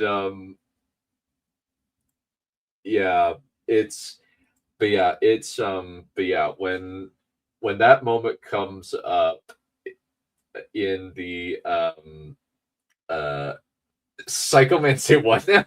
Yeah, no, I'm dead serious. I'm dead serious. Frodo and John Borman in his script was going to have Galadriel and Frodo have sex. Like, they kiss and have sex. It's so weird. And Galadriel is a scantily clad wood nymph, functionally. It's so bizarre. I'm not joking. It's so weird. It's one of the most bizarre, poked out weird things I've ever seen in my life. And I wish it was made into a movie because it would have been absolutely freaking hilarious. Also, there's another joke where apparently lembas bread tastes like whatever you think of. And then there's a moment where Merry takes a bite of lembas and he just goes, Galadriel, which implies that he's thinking about her juice. So it's just like, Mr. Borman, what is wrong with you? Yeah, it's very much a series of moments where you just go, wait, heavens to why? Yeah, heavens to why? I don't know. It was very much a I mean, what the hell is wrong with you? I'm really asking. That was what I was doing throughout the whole of writing that script. As well, Ella, I was just going, what is wrong with you? Like, there's so many bizarre, weird things that happen in that they could only come from a drug trip. I was like, why? Why? What is going on here? And even just bizarre things like the story of the ring being told in a kabuki play where Sauron is described as wearing, and I quote, as being a mix of Punch and Judy fame and Mick Jagger. And I'm like, that image is so utterly beyond bizarre that I kind of want to see it. But anyway, let's keep going. As Blackfire engages with the enemy on foot, unleashing all of his wrath upon them with his brother at his side, bearing Darksister. Finally, the king and the pirate prince, known as the Crab Feeder, lock blades, but the unbridled rage of Viserys ends up the deciding factor. After the stepstones are taken, Viserys sits down on a rock overlooking the field, looking down at Blackfire. Daemon walks over to him, wiping Darksister's blade clean with a torn piece of cloth, then sits down beside him. Now I know why father looked so dejected after killing the Moorish pirates. All of these dead men, slaughtered by my hand, and Aemon is still dead. I feel empty inside. Perhaps we should take the war to the Triarchy. Maybe that will allow you to feel something. Maybe. I just feel so tired, Daemon. I feel like life has lost all sense of meaning. Is this all there is? A meaningless ending of men's lives in Dragonfire? When you get right down to it. Yes, that's damnably depressing. Well, you could marry again, or actually raise Rhaenyra. She's still young. While I imagine that this has gotten you out of your stupor, you need to stay out of it. You're my brother, and it hurts me to see the man I've always looked up to like this. Viserys turns his head toward Daemon, seeing... Yeah, so with this, I wanted to illustrate the kind of feeling of futility of war and just how kind of history kind of repeats a bit, where Balon felt really empty after Tarth, and Viserys feels very similarly with the Triarchy, and kind of illustrate more of a difference of the bond between these two, where Daemon actually respects his brother a lot more and is more respectful of him. And there's kind of just a thing of, yeah, it's all just Dragonfire destruction, and that's all it's going to be. him the boy who'd yelled, "That's my brother," when he climbed on Balerion. The man who'd always been there for him, treated him like his hero. Swallowing, Viserys places his hand on Daemon's shoulder. After, Corlys Valerian is given governance of the Stepstones with Laenor as his second. When Viserys arrives, the attractive daughter of Otto Hightower is presented to him as a companion, just as she had been for his grandfather. Eventually, he does marry Alicent, and she gives him 4 children. However, the queen begins spreading rumors about the young princess' possible sexual escapades with the Criston cult, but as a way of discrediting her to ensure her own children will have the throne, as well as an attempt to simply get the princess out of the way, she also advises marrying Rhaenyra to Aegon, which is rejected by Viserys. The king sees his wife's attempts to undermine his daughter and put her son on the Iron Throne. Viserys and Daemon attempt to quell these rumors by betrothing her. There we have it. And not making it about herself. Okay, yeah. It may have been probably a little bit out of character, but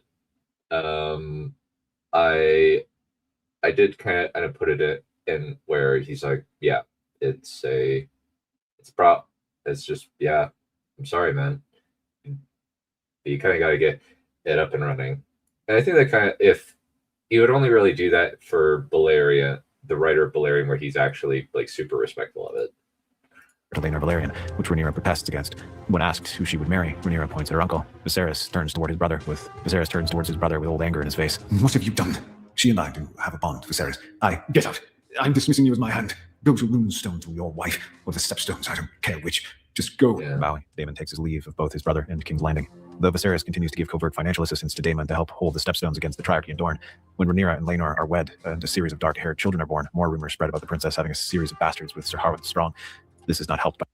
I kind of keep it a little bit ambiguous whether it's Harwin Strong and Rhaenyra's kids or Laena and Aenor and Rhaenyra's kids, since Preston Jacobs is firmly convinced that it's Laenor.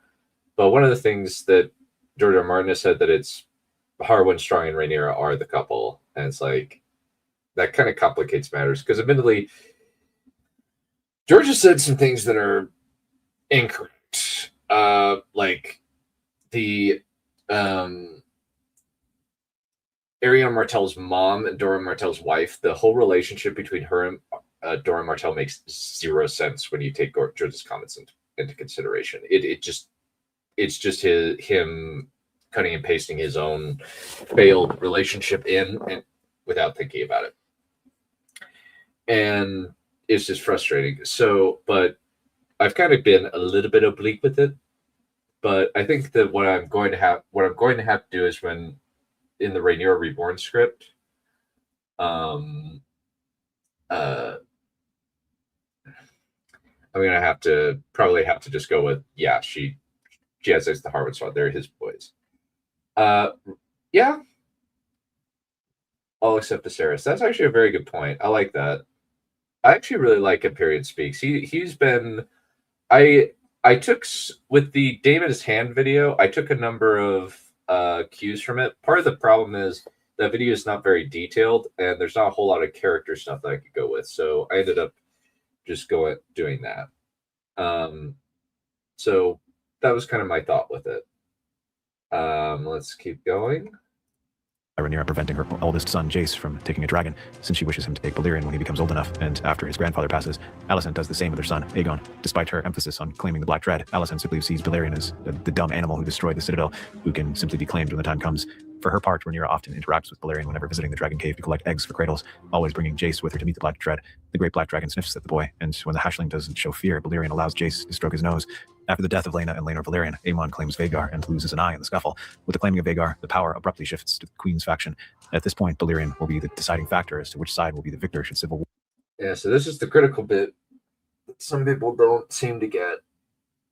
Maybe I should have put it in dialogue, but I felt like I should probably not do as many highlight voices on this.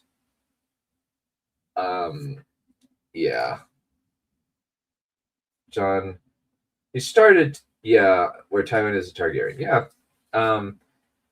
Yeah. I didn't finish the Tywin.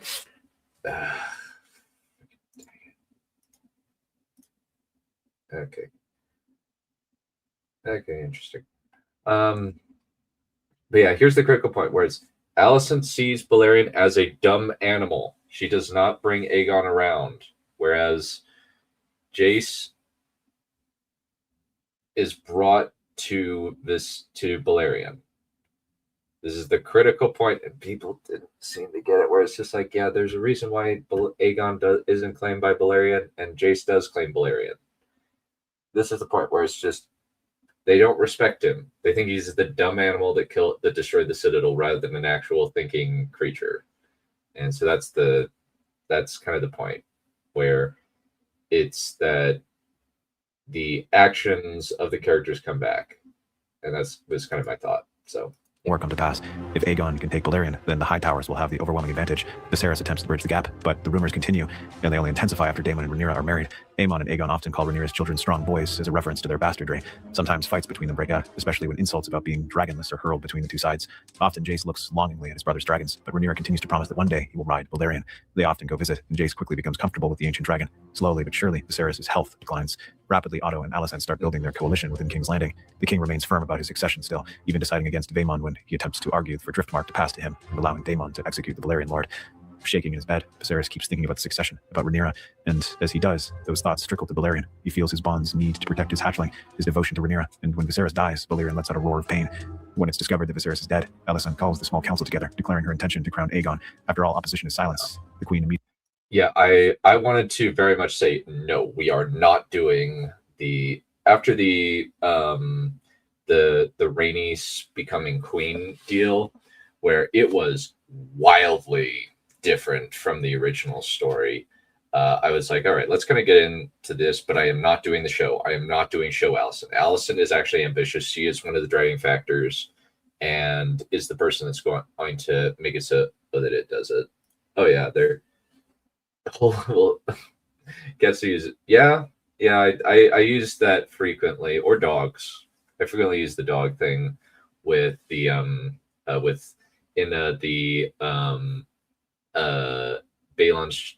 Balon, the Air for a Day living, where Malkaris just uses his sword reflecting light to make the cannibal run around. I just thought, oh, let's do that. I think that would be funny.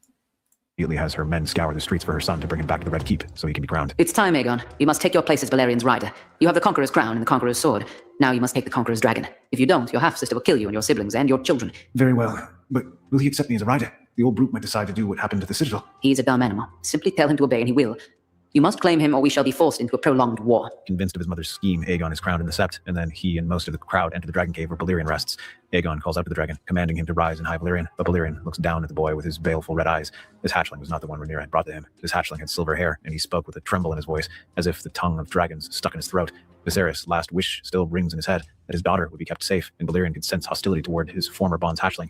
Angrily, Balerion snaps his jaw forward and devours Aegon in a single bite, blackfire clattering to the ground. With screams of horror, he opens his wings and hurls himself into the sky, away from the red stone den toward Dragonstone. All of the Greens are in consternation over the rejection by the Black Dread. Their predictions had been thwarted, and now they had to prepare for war with their new king dead. Aemon is crowned quickly after, and as the Green forces retreat from the city toward Casterly Rock, since soon the Black Dread may come and burn the city. When Balerion appears in the skies above Dragonstone, the terror spreads throughout the Black Council. Daemon and Daenerys... howling at this bit. Yeah, I just kind of was like, let's just make him eat him. I was like, that would be hilarious if he just... It was actually Charlie, our guy, was like, yeah, let's just have him eat. Yeah, it might be funny if Aegon got rejected and Balerion ate him. I was like, okay. Yeah, let's do that. That sounds fun. A lot of people didn't take that the way. We weirdly have a lot of Team Greens that just, even when I do a relatively pro-green theory, they're like, what is this black propaganda? And I'm like, do you actually believe that nonsense? Both sides are bad. Initially prepared to fly to meet him, but the Black Dread doesn't attempt to attack. Instead, he simply evades them and lands on the mountainside above the castle, looking down into it curiously. Daemon and Rhaenyra both exchange looks, then fly back to the castle. Despite their apprehension, Balerion continues to simply watch. Daemon and Rhaenyra confer with the rest of the council, trying to decide their best course. If Balerion was here, then that meant that the Greens had failed to claim him, and perhaps they'd departed the capital in fear of facing his might. However, could they harness such a creature's raw power? Remembering everything his mother had told him, Jace runs out of the castle to Balerion. As soon as he sees Jace, Balerion narrows his eyes at the small dark-haired hatchling, wondering if he had the strength to claim him as his bond. Despite no hint of fear, Jace reaches out his hand and strokes Balerion's nose. Hello, old friend. I knew you were smart and noble. Will you fight for me as you fought beside my grandfather? Balerion slowly lowers himself to the ground, allowing his new bond to climb onto his back. Eagerly, Jace straps himself into the saddle and urges Balerion into the sky. Yeah, with this one, I was like, all right. I was admittedly running out of room. And so I was like, all right. Let's just have a conflict. Let's just have a big old dragon duel between Balerion and Vhagar. And it's kind of sad because it's because there's kind of even an implication that Vhagar and Caraxes probably mated, and that's what produced Moon Dancer, and that's what ends up killing them. And people were like, Balerion kills his mate because the pink skin says it. Yeah, it was very much a I'm running out of train tracks to lay down, so I need to wrap this up. Let's kind of wrap this up in a pretty climactic way and just create a really, really visually descriptive dragon battle between the two biggest dragons in the world. And that's what I decided to do. Roaring, the Black Dread rises toward the sky, powerful wings propelling him around the castle. For a moment, Jace exults in the calming of the greatest dragon in the world. Then his mind goes to the war. People were going to die, but what if he could stop that? Was he not the heir? It was his duty now that he had Balerion to face Aemon and Vhagar. When he lands, he immediately confers with Daemon and Rhaenys. We have Balerion. We should send a challenge to Aemon. Me against him for the Iron Throne. Jace, you're young and inexperienced, while Aemon has been a dragon rider since he was 8. You cannot face him. There's no one else who can face him in Vhagar. If it comes to war, the realm will burn. But if we can kill Vhagar, even if I lose, then all of the advantage shifts to us. I will face Aemon. I see flashes of his grandfather in the boy. I think we should let the boy test himself. Besides, he's our best option. Rhaenyra initially does not wish to allow her son to go, especially after losing her daughter, but she's forced to agree to the plan since Balerion is Jace's mount. All of the Black dragons descend on King's Landing to find that it's been vacated by their enemies. Rhaenyra and her sons, along with Baela and Rhaena, remain in King's Landing, while Jace flies alone to the Westerlands to challenge his uncle. As he flies toward Casterly Rock, Jace blasts the mountains surrounding the Westerlings, setting the skyline afire with onyx flames. Aemon sees the flames rising along the mountains and breathes out slowly. A real challenger. He had to admit it was appealing to finally face a foe who could match him. However, he doesn't fly out to meet his enemy yet. It wasn't time. When the Black Dread arrives at the rock, Aemon mounts Vhagar and has the large green dragon ascend toward her foe. So, you finally have a dragon boss. Yeah, with this, I wanted to kind of create the kind of have the imagery of the whole skyline of the Westerlands just on black fire, and I was like, all right, that is such a cool image. I need to put that there where that's kind of his challenge. And then finally we have the meeting of these two titans for battle. It took you long enough. This dragon proves my blood just as much as yours does. So, are you here to challenge me? If so, I accept. With that, Vhagar's jaws open to disgorge a river of fire at Balerion. The Black Dread evades. Then Balerion swoops upward and starts blasting at Vhagar. Within the rock, both Tylan and Jason exchange worried looks as Balerion and Vhagar do battle in the skies. Aegon had not gotten as far as the rock during his conquest, and neither of them wished to test whether it would stand up to Dragonfire. Bellowing, Balerion and Vhagar swoop around each other, sometimes colliding and clawing at each other, other times attempting to bathe the other in fire. Jace feels the heat of Vhagar's breath as the fire shoots past him, but Balerion manages to evade. They had to close in on Vhagar and force them off balance. For a few brutal minutes, the two dragons battle around the rock, fire blasting from their jaws and scorching the stones. A thought occurs to Jace as he glances at the rock as they evade. This is crazy. So crazy it might just work. You with me? Balerion roars and charges. Yeah, so if you didn't catch that, that is actually a reference to one of the worst comedy movies of all time, Master of Disguise. I will admit, there are some parts of the movie that I do find funny, but but it's like, it is such a bad movie. It's so cringe, but I was like, you know what? There's a good line in there. This is crazy. So crazy. It just might work. It's like, all right. That's kind of one of the only fun bits, along with this is what you're doing. This is what I want you to do. Did you just tell me to shut up? Yes. Yeah. It's just, there's some funny bits, even in bad comedies like that. I often feel like I'll use a number of lines from really bad movies that I hate throughout these. Like, I've used a lot of Aragon references, Mulan 2 references. I legitimately hate Mulan 2 a lot.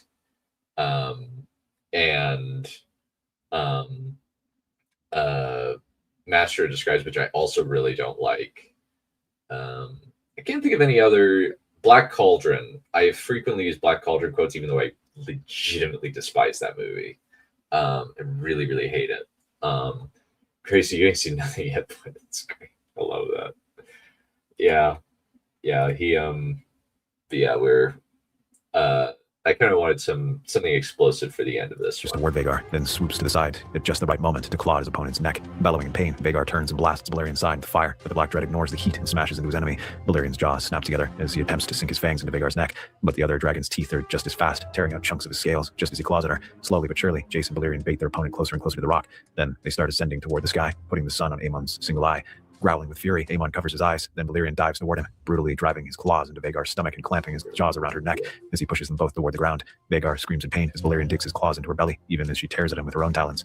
Aemon's single eye widens when Balerion releases Vhagar, then blasts her with midnight flames. The full brunt of Balerion's power breath slams into Vhagar's and sends her careening downward.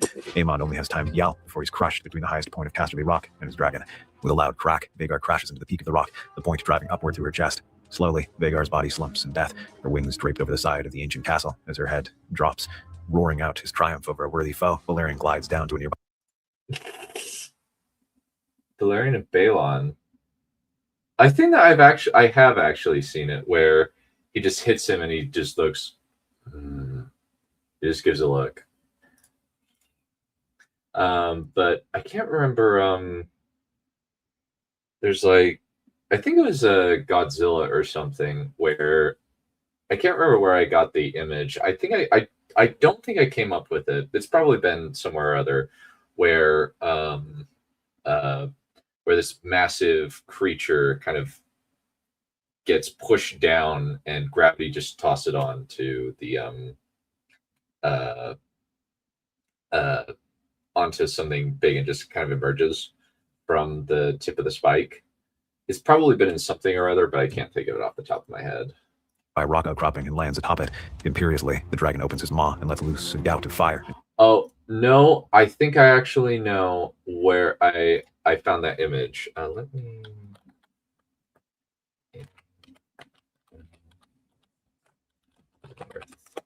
Because, let me actually pull that up. The, in the War in the North video game, there is a point where they are going through the city of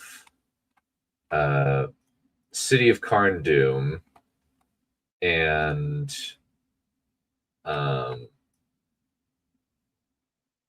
what's it? Let me share this, where the eagle, Balerion, which I actually used as a sword name because I was like, oh, that's a cool name. He drops onto this spike, and that was kind of the inspiration for that. Yeah, Balerion should have been Gamera. Yeah, you mean when Balerion? Yeah, saves them from the Fell Beast. Yeah, that's kind of where I got the inspiration for that moment, where at least visually, and I just decided to replace a spike with Casterly Rock. Into the sky. The war is over.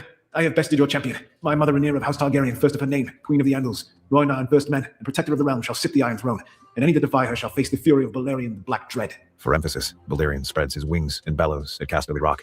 Without any other recourse other than suffering the might of Balerion, the Lannister twins surrender the Green Council over to Jacaerys. Sighing in relief, Jace pats Balerion's neck and turns him toward King's Landing. With only Daeron in Old Town, the High Towers sue for peace. Rhaenyra has Alicent imprisoned and Otto executed. Yeah. Baela and Rhaena are married to Jace and Luke, while Daeron is warded in King's Landing as a hostage.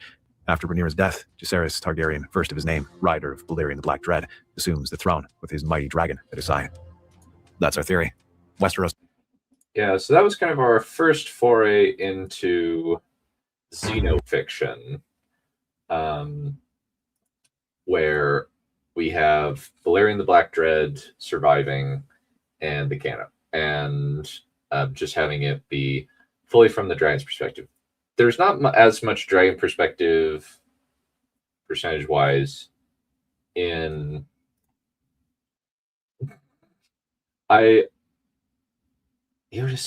Sarah Eva was...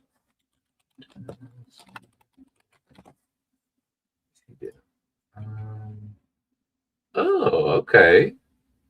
Yeah, that's some good stuff. I like that. Okay, I like that. He also does what the...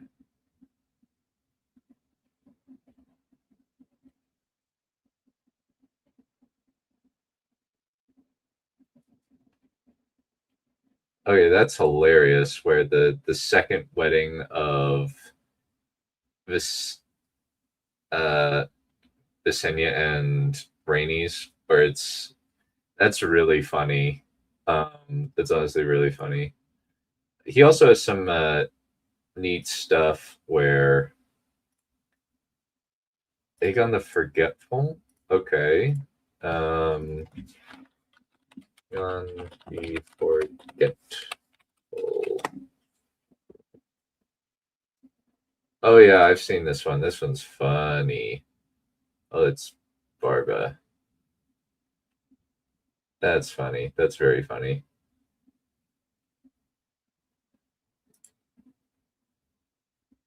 John Rhaenys and Aegon. That'd be really funny. I really kind of want to... I did a little bit of that with the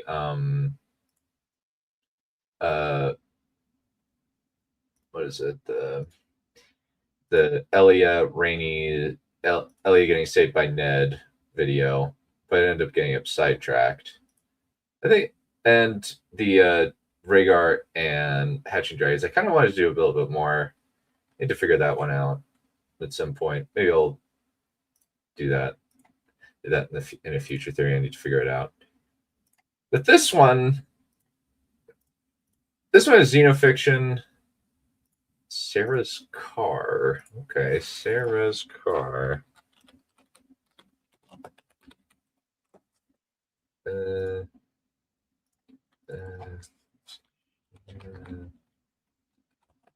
Car. Share this. Let's.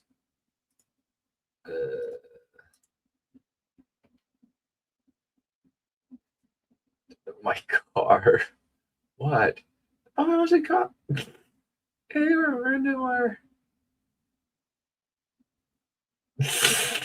So funny. I love that. It's so funny. I love that. It's hilarious. So many good things, honestly.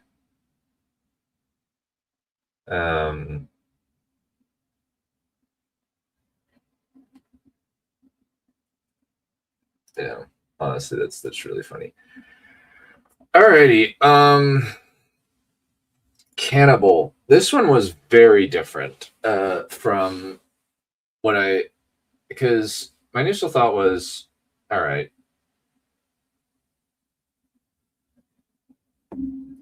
Awakening of John's Birth. Okay. What am I going to do here? Because is he just going to wait around and then John just claims him? And some people were suggesting that, and I was like, that's not an interesting story. And I was thinking about it like, oh, let's do a horror script and let's make this a Jungle Book Tarzan story with Shere Khan. Oh, it is. This one, I'd included the cannibal in a couple other Hot D scripts, such as Rhaenys becoming queen, where he becomes Rhaenyra's dragon, and she commits a bunch of war crimes in Dorne, because I imagine because you can kind of say the dragon kind of influences her a little bit, as well as used him in Daemon Becomes Hand and What If Viserys married Laena Balerion. This is the first time he showed up in Game of Thrones, and it's the first time where he was a centralized piece rather than just kind of a portion of the narrative.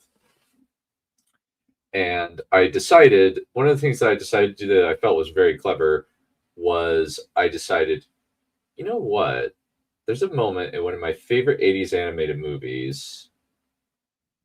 I have them in order in my Hot D Theories playlist, in order of their release. But one of the things I decided to do with opening was I wanted to be really dark and I wanted to be straight out of Jungle Book, where Shere Khan, where the cannibal is functionally Shere Khan from Jungle Book, and we're going to have a lot of death and destruction throughout this. And there was some expansion and some cutting details, but then I decided I could have gone a little bit longer, but then I was like, ooh, this is getting a little bit over the word count. I should probably cut this down. And so there were some bits and pieces that I did, but let's get started. What if the cannibal awakened at Jon's birth? Let's explore the depths of it in the video. Yeah, so I decided with this one to do the opening from Neverending Story with the Gamorreek, because one, same green eyes, but also I felt like having it start in the middle of a storm, that would be just perfect, because you don't know it's a wolf until the lightning flashes. Until then, it's just a pair of green eyes. And I felt like that was appropriate because Cannibal is a green-eyed black dragon, and I feel like it fits. And we just cut out Bastian's narration.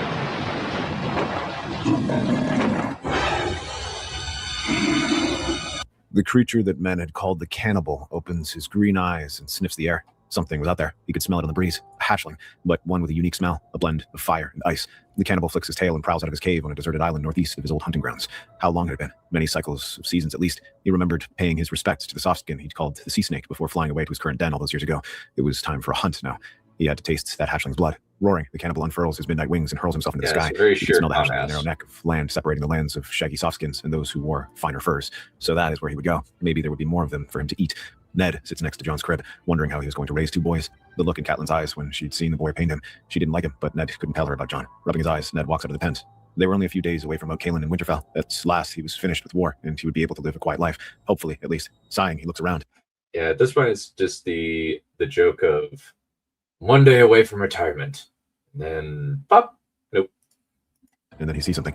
It looked as if one of the hills in the distance was moving. Ned immediately calls for the guard and tells them to get his wife to safety. At first, the man is confused. Then he sees the large mass moving toward the camp. Now that it was close, Ned could make out a pair of glowing green eyes, and the worst part was that those eyes were impossibly far above the ground. Go, speak out. Everyone get ready. At that point, the cannibal emerges from the light of the torches and sets the camp on fire. Ned leaps aside as the creature sets several tents ablaze. Men scream as the dragon crushes tents under claw. Ned watches in horror as the monster snatches up a pair of his men and swallows them whole. They had to run. There was nothing they could do against this monster. Looking around, Ned sees Howland Reed running toward the tent where John was, and he could hear the men yelling to protect Lady Catelyn from the dragon. For a moment, he's frozen. Then he sees that the dragon is going towards John's tent. Promise me, Ned. Promise me you'll protect him. With the memory of his sister spurring him on, Ned starts yelling and banging his sword against the shield, trying to draw the dragon's attention. Growling, the cannibal turns his head toward the softskin, making a racket with his metal claw. Slowly, it prowls forward, knocking over the cloth dens of the shaggy softskins. Licking its lips, the black dragon weaves its head back and forth, saliva dripping from its jaw to the ground. Ned looks up at the dragon, feeling terror unlike anything he'd ever experienced as the force of nature bore down on him. For a moment, Ned stands before the cannibal, sword in hand, as the dragon gazes malevolently down on him.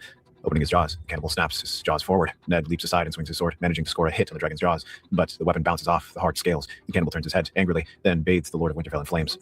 Growling, the cannibal sniffs the air, trying to find his prey. There. Yeah, with this, I wanted to be very much. Yeah, yeah, I did that too. Yeah, I thought that would be amusing. Yeah, I almost forgot about that. But one of the things I wanted to do here was just make him Shere Khan, but then turn him into Kala. In terms of the function of the Tarzan story, and I also wanted to just say this is horrifying.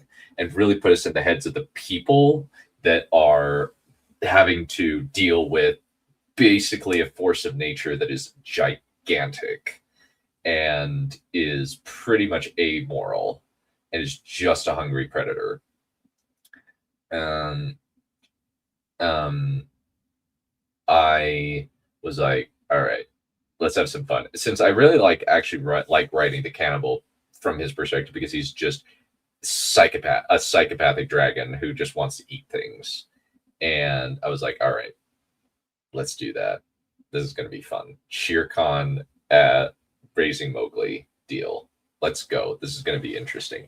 And I felt like that was an interesting direction to take the story, as opposed to where Jon is raised by a dragon, as opposed to Jon Snow just gets the cannibal, which I think would be very, very boring. Because we'd kind of done that before, but in this one, he's just a destructive force of nature, and there's no scheming that you can do against a force of nature like this. And I was like, all right, let's do this. And this also has a lot of opportunities for comedy potential. He had the hatchling scent, roaring triumphantly. The cannibal bounds over the landscape after the hatchling. One of the softskins was carrying the hatchling and was trying to ride the hornless deer away. He didn't want to damage the hatchling. It would make it not taste as good when he ate it. Growling, it takes off and glides toward the fleeing softskin. Rapidly, it overtakes its prey and lands in front of the deer. Screaming, the creature rears and throws the softskin to the ground. Not wanting to waste a good meal, the cannibal snaps up the deer and devours it whole, then turns towards the softskin as it tries to escape with his prey. Not wanting to have his meal spoiled by having the larger softskin drowning out the flavor, the cannibal smacks the softskin backwards, knocking him to the ground and smashing his head against a rock. The hatchling rolls out of the man's hands, then starts crying. Licking his fangs in anticipation, the cannibal advances toward the hatchling, eager to finally devour his prize. Then the hatchling starts screaming. Immediately, the cannibal feels its mind assaulted by a flurry of images, including an image of it looking back at it. The cannibal roars in pain and blasts the sky with green fire. Then the images stop, replaced by something else. He didn't want to eat it anymore. Instead, he felt protective of the hatchling, almost as if it were his own. Confused, the cannibal snakes his head down and nudges the hatchling. The soft skin starts burbling, licking his lips. The cannibal picks up the hatchling in his mouth, carefully positioning it so that it wouldn't flip over and die. Silently, the monster takes off, flying toward the west. Catelyn holds Robb in her arms, staring as the monstrous dragon flies away, terror raging inside her. That thing could attack again at any time. The king had to be warned that there was a monstrous dragon on the loose. When Robert hears of the attack, he's enraged at the death of his friend and sends out word through the entirety of the Seven Kingdoms to find the dragon and kill it. Despite scouring the kingdoms, nobody can find the dragon. After a day of flying, the cannibal lands on a large island populated with sheep. Gently, the dragon lays the hatchling down and then winces when it's... Yeah, with this, I had to justify how cannibal keeps the kid alive. And so I was like, all right, let's just have him. He carries it in his mouth and just has his tongue positioned. And it's like, it's a little ridiculous, but I was like, yeah, it's the best I could come up with, since he could feasibly crush him in his claws. And then just had the udders. And somebody went WTF with that. I was like, yeah, this is the best way that I can think of for the cannibal to effectively nurse baby John. So, yeah. It's crying. The sound hurt its ears and mind. Desperate to escape the sound, it sniffs the air. The little thing didn't have his teeth, so he would need milk. Green eyes glowing, the cannibal prowls out onto the island and snatches up one of the female sheep and carries it to the cave, then positions her above the squealing child. Soon the sounds of the babe are quieted as it latches onto the udders. Once it's finished, the cannibal lets the sheep free, then flies off to find a whale or other large fish to eat. Despite no news of the dragon coming to Winterfell, Caitlin always looks at the sky with fear. With Ned dead and Robb only a babe, she is the regent of Winterfell until he comes of age. Not wishing to go at this alone, Catelyn summons Mage Mormont and women Manderly to Winterfell to help her get to know the North.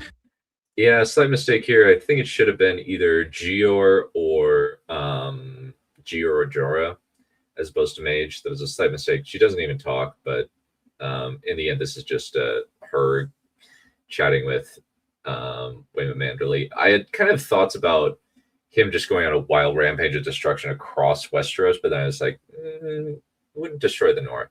Let's not destroy the North. That's yeah, funny. But yeah.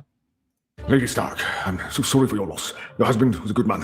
One of the best I ever knew. He did not deserve to be slain by that monster. Thank you, Lord Manderly. I'm very much out of my depth here and cannot hope to rule the North without knowing the North. I would like you to help me to learn your ways and ask for your advice regarding allies. We've already made a good start. There are no more loyal bettermen to the Starks than the Manderlys and the Mormonts. We'll stand beside you no matter the storm. This is very kind of you, Lord Manderly. I appreciate your loyalty and your support. If anybody tries to supplant Ned's son, we'll come down on them with full might, with Bear Island and the entire coast as well. I fear the monster that killed my husband more than any northern army. Was it really so fearsome, my lady? That monster was able to annihilate almost our entire party like a lion amongst goats. The goats might have put up a better fight against the lion. We must make weapons that can defend against such a monster, if possible. Deforest the entire Wolf's Wood if you have to, but equip all of the North with ballistas. Waymond and Mage nod and set about preparing the North for a dragon attack. There's actually a funny quote from people where they're like, and just when I think Catelyn Stark can sink no lower, or because it's like, and I will admit, probably they went to this, probably would have to go to the Citadel to design ballistas, since they don't have, like, yeah, they don't Google. They would just be like, all right, we need weapons that can fight against this thing. Admittedly, though, you can't kill bullet. You can't kill the cannibal. And so I was like, let's not make the tension whether or not the cannibal will destroy things or can be killed. Let's make the tension who is going to die. Open panel. Well, if you would like to come on, just message me on Discord. I'm just kind of right now I'm doing a commentary on this episode. So if you wanna chat, just hop in the Discord, ping me. Because theoretically I'd be interested in chatting if you guys don't have email or Telegram. Well, I guess what I could do is, here we go. I'm just going to post the link to StreamYard into the chat. So if somebody wants to come on, they can. And if I don't want you here, I'll kick you out. So if you want to come on and we can chat about this, this, I mean, hard to blame her. At least hard not to understand her. Yeah, because it's very much a this thing's a force of nature, and if we don't try to build weapons, they're going to die. Howdy, hey, how's it going? Oh, thanks for having me, Chief. Yeah, no, I stumbled across your stream saying about like writer's commentary. I was like, oh, I'll throw some like stuff in there, so I just asked if I could join. But thank you. Yeah, of course. So, what were kind of the things you wanted to? What were kind of the things you're hoping to get out of it? I'm curious. I mean, I thought like you were looking for like commentary on your writing or anything. Oh yeah, if you want to comment on my writing, yeah, that's currently I'm kind of describing things, but if I have somebody to bounce off of, that's pretty cool. Also, yeah, go on. But this I was kind of just saying, let's make Tarzan in Game of Thrones. We've never done that before, And I don't know if you've ever seen this video before, but that was kind of the idea here, where the cannibal has now abducted John, and now he's going to be living as functionally a caveman. Since nobody has been affected by it, Robert often looks towards the sky, wondering if the beast will attack the city. If it did, there was little he could do to stop it. The years passed slowly, with the cannibal raising his little soft-skinned hatchling. Sometimes the cannibal's dreams are from the child, of a large icy wall far away, with a blue flower growing out of it, or a large stone den with a hole in the ground leading to a place where stone men and wolves rested. When the baby outgrows his swaddling, the cannibal kills a few soft skins to clothe the child. They're a bit large, but they're warm enough to keep the hatchling from shivering to death during the winter. After the hatchling takes the clothes off, the cannibal cooks the corpse, then lets his hatchling eat the remains. As the hatchling eats more of his own kind, his psychic bond with the dragon intensifies to the degree that he can slip in and out of the cannibal's mind at will and even control him. Soon the cannibal starts wondering if perhaps he and his hatchling could fly together, but had to make sure the little one didn't fall off. Hadn't his enemies, Vermithor, Balerion, and Vagar, had things for their riders? Maybe his old home, Dragonstone, would have them. Knowing that he would be gone for days, the cannibal makes sure that there's good fire in the cave and that the hatchling has enough food to keep him alive. As the cannibal flies over the landscape, he sees a gigantic den, like a mountain stretching up toward the sky. That would be... Yeah, so this bit is very much a setup for later on, where the cannibal decides to hit Casterly Rock. And I very much was like, I had to justify a bit where the cannibal goes to grab a saddle. But originally there was going to be some descendant of the Dragon Keepers that sees the cannibal and helps him with the saddle. And I was like, yeah, that's a little bit gimmicky. I'm not going to do that. And so I was like, I'm not going to do that. No, fair enough. I mean, you can pull that off. It just depends how you go about it. You could even do it with it's some old crazy guy who sees him as oh, you're of the kin. So it kind of justifies it a bit. Yeah, that's fair. I probably could have done that. But in the end, I just had to be, he just kind of slips in and grabs the saddle. That's kind of what I ended up doing in the end. A good place to live with his hatchling. Growling, the dragon keeps flying, taking advantage of the cover of darkness to fly unseen over the dens of those who would be his food. Finally, he flies to a small cave within the dormant volcano that no creature but one who could fly could reach. Inside were a pair of large harnesses, specifically designed for dragons of his size. The cannibal pulls one off his rack, holding it in his teeth, then flies off back toward his den. When he lands, his hatchling runs out on his small paws and hugs his snout. The cannibal starts purring as the hatchling starts scratching him. He could have gotten a soft skin pet a long time ago. This was quite pleasant. The cannibal sets the saddle down and snakes his head through it, the buckles on the chains hanging loose. Growling, the cannibal indicates he wants his hatchling to put them together with a nod. Sensing his meaning, the hatchling locks the buckles together after a bit of fumbling. When the saddle is attached, the cannibal shakes himself and nudges his hatchling toward the rungs built into the saddle. Eagerly, the hatchling climbs onto the cannibal's back and ties himself in. Once he's ready, the hatchling slips into the cannibal's mind. At that point, they became one. The cannibal roars and flings himself into the air. Now that they were complete, the lands of his food would tremble before him. The first thing Lord Tywin hears is a noise like a hurricane coming out of the east. The banners flying from the rock creak and crack as something approaches in the darkness. The old lion narrows his eyes, trying to see the source of the wind. Then he sees it. A gigantic shadow blots out the stars, then the moon. The cannibal had come. Kevin, sound the alarm. Call the guards. Do it now. What is it? A dragon. As the bells start ringing, the cannibal dives toward a mass of dens next to the mountain and unleashes his fiery rage on his food. Both the hatchling and the cannibal feel the desire for blood, to kill and feast. The people of Lannisport scream. Yeah, I think of this as kind of the proof of concept a little bit of just a of what eventually the Old Town sequence and the Lys, Volantis, and Mir sequence from the Artorias series would eventually become. But with this, I just said, you know what? Let's just do Smaug, and I pulled a lot of stuff from the Hobbit books and films. Yeah.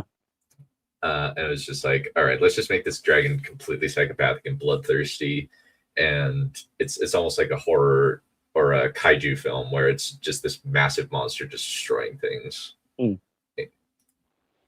And run as the monstrous dragon bathes their homes in fire. The cannibal could smell the fear of his food all around him. It was intoxicating. Eager to feast, the cannibal dives down and starts eating the humans. His hatchling looks through his eyes, wondering why the creatures below look like him. The cannibal sends the thought that these were food, that his hatchling was different. Finally, after Lannisport is a fiery ruin, the cannibal and his hatchling turn their eyes on the real prize. Blood flowing from his jaws, from his feast, and from his claws where he'd crushed his food underneath him. The cannibal takes off toward the enormous den and blasts it with fire. Everyone on the battlements inside the defensive areas is turned to ash, screaming and crying as the malevolent dragon slaughters them. Once the outer area was scorched, the cannibal lands in front of a huge door and blasts them with fire. The doors slowly melt. With a thunderous roar, the cannibal smashes his forehead against the weakened doors, breaking them open. Opening his jaw, the cannibal blasts the entryway of Casterly Rock with fire, incinerating the soldiers guarding the entry. Eager to feast on the softskins, the cannibal slithers into the ancient seat of House Lannister and begins slaughtering everyone inside. Such one death was dealt that day that had never been seen in the Westerlands. Finally, it reaches the great open area inside the rock and blasts around him, devouring all before him in fire. Some take cover within the depths of the rock, but they are quickly killed. Only one person manages to escape through the sewers and flees. Tyrion Lannister. Tywin tries to escape as well, only to be cornered by the murderous dragon. As Tywin looks up at the monster, he sees a small northern-looking boy on its back, like some monstrous snake. The cannibal's jaws dark. Yeah, there's actually a cut bit of dialogue where it's like, where the Tywin's like, wait, what?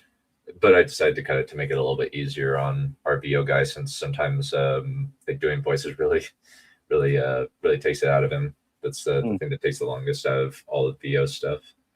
And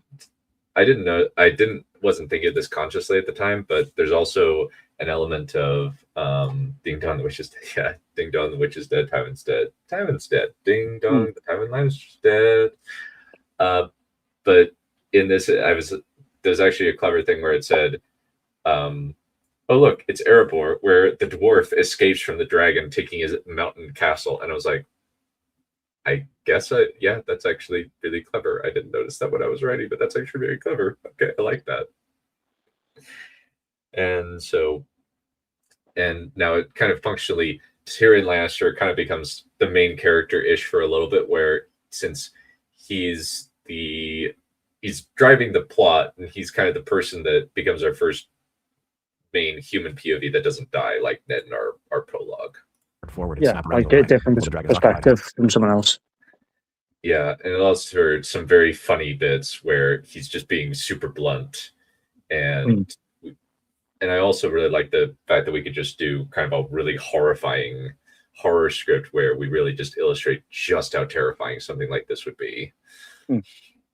Some of the civilians managed to escape through the docks, only to be followed and annihilated. Once all the former occupants of the rock are either dead or fled, the cannibal and his hatchling find a place to sleep.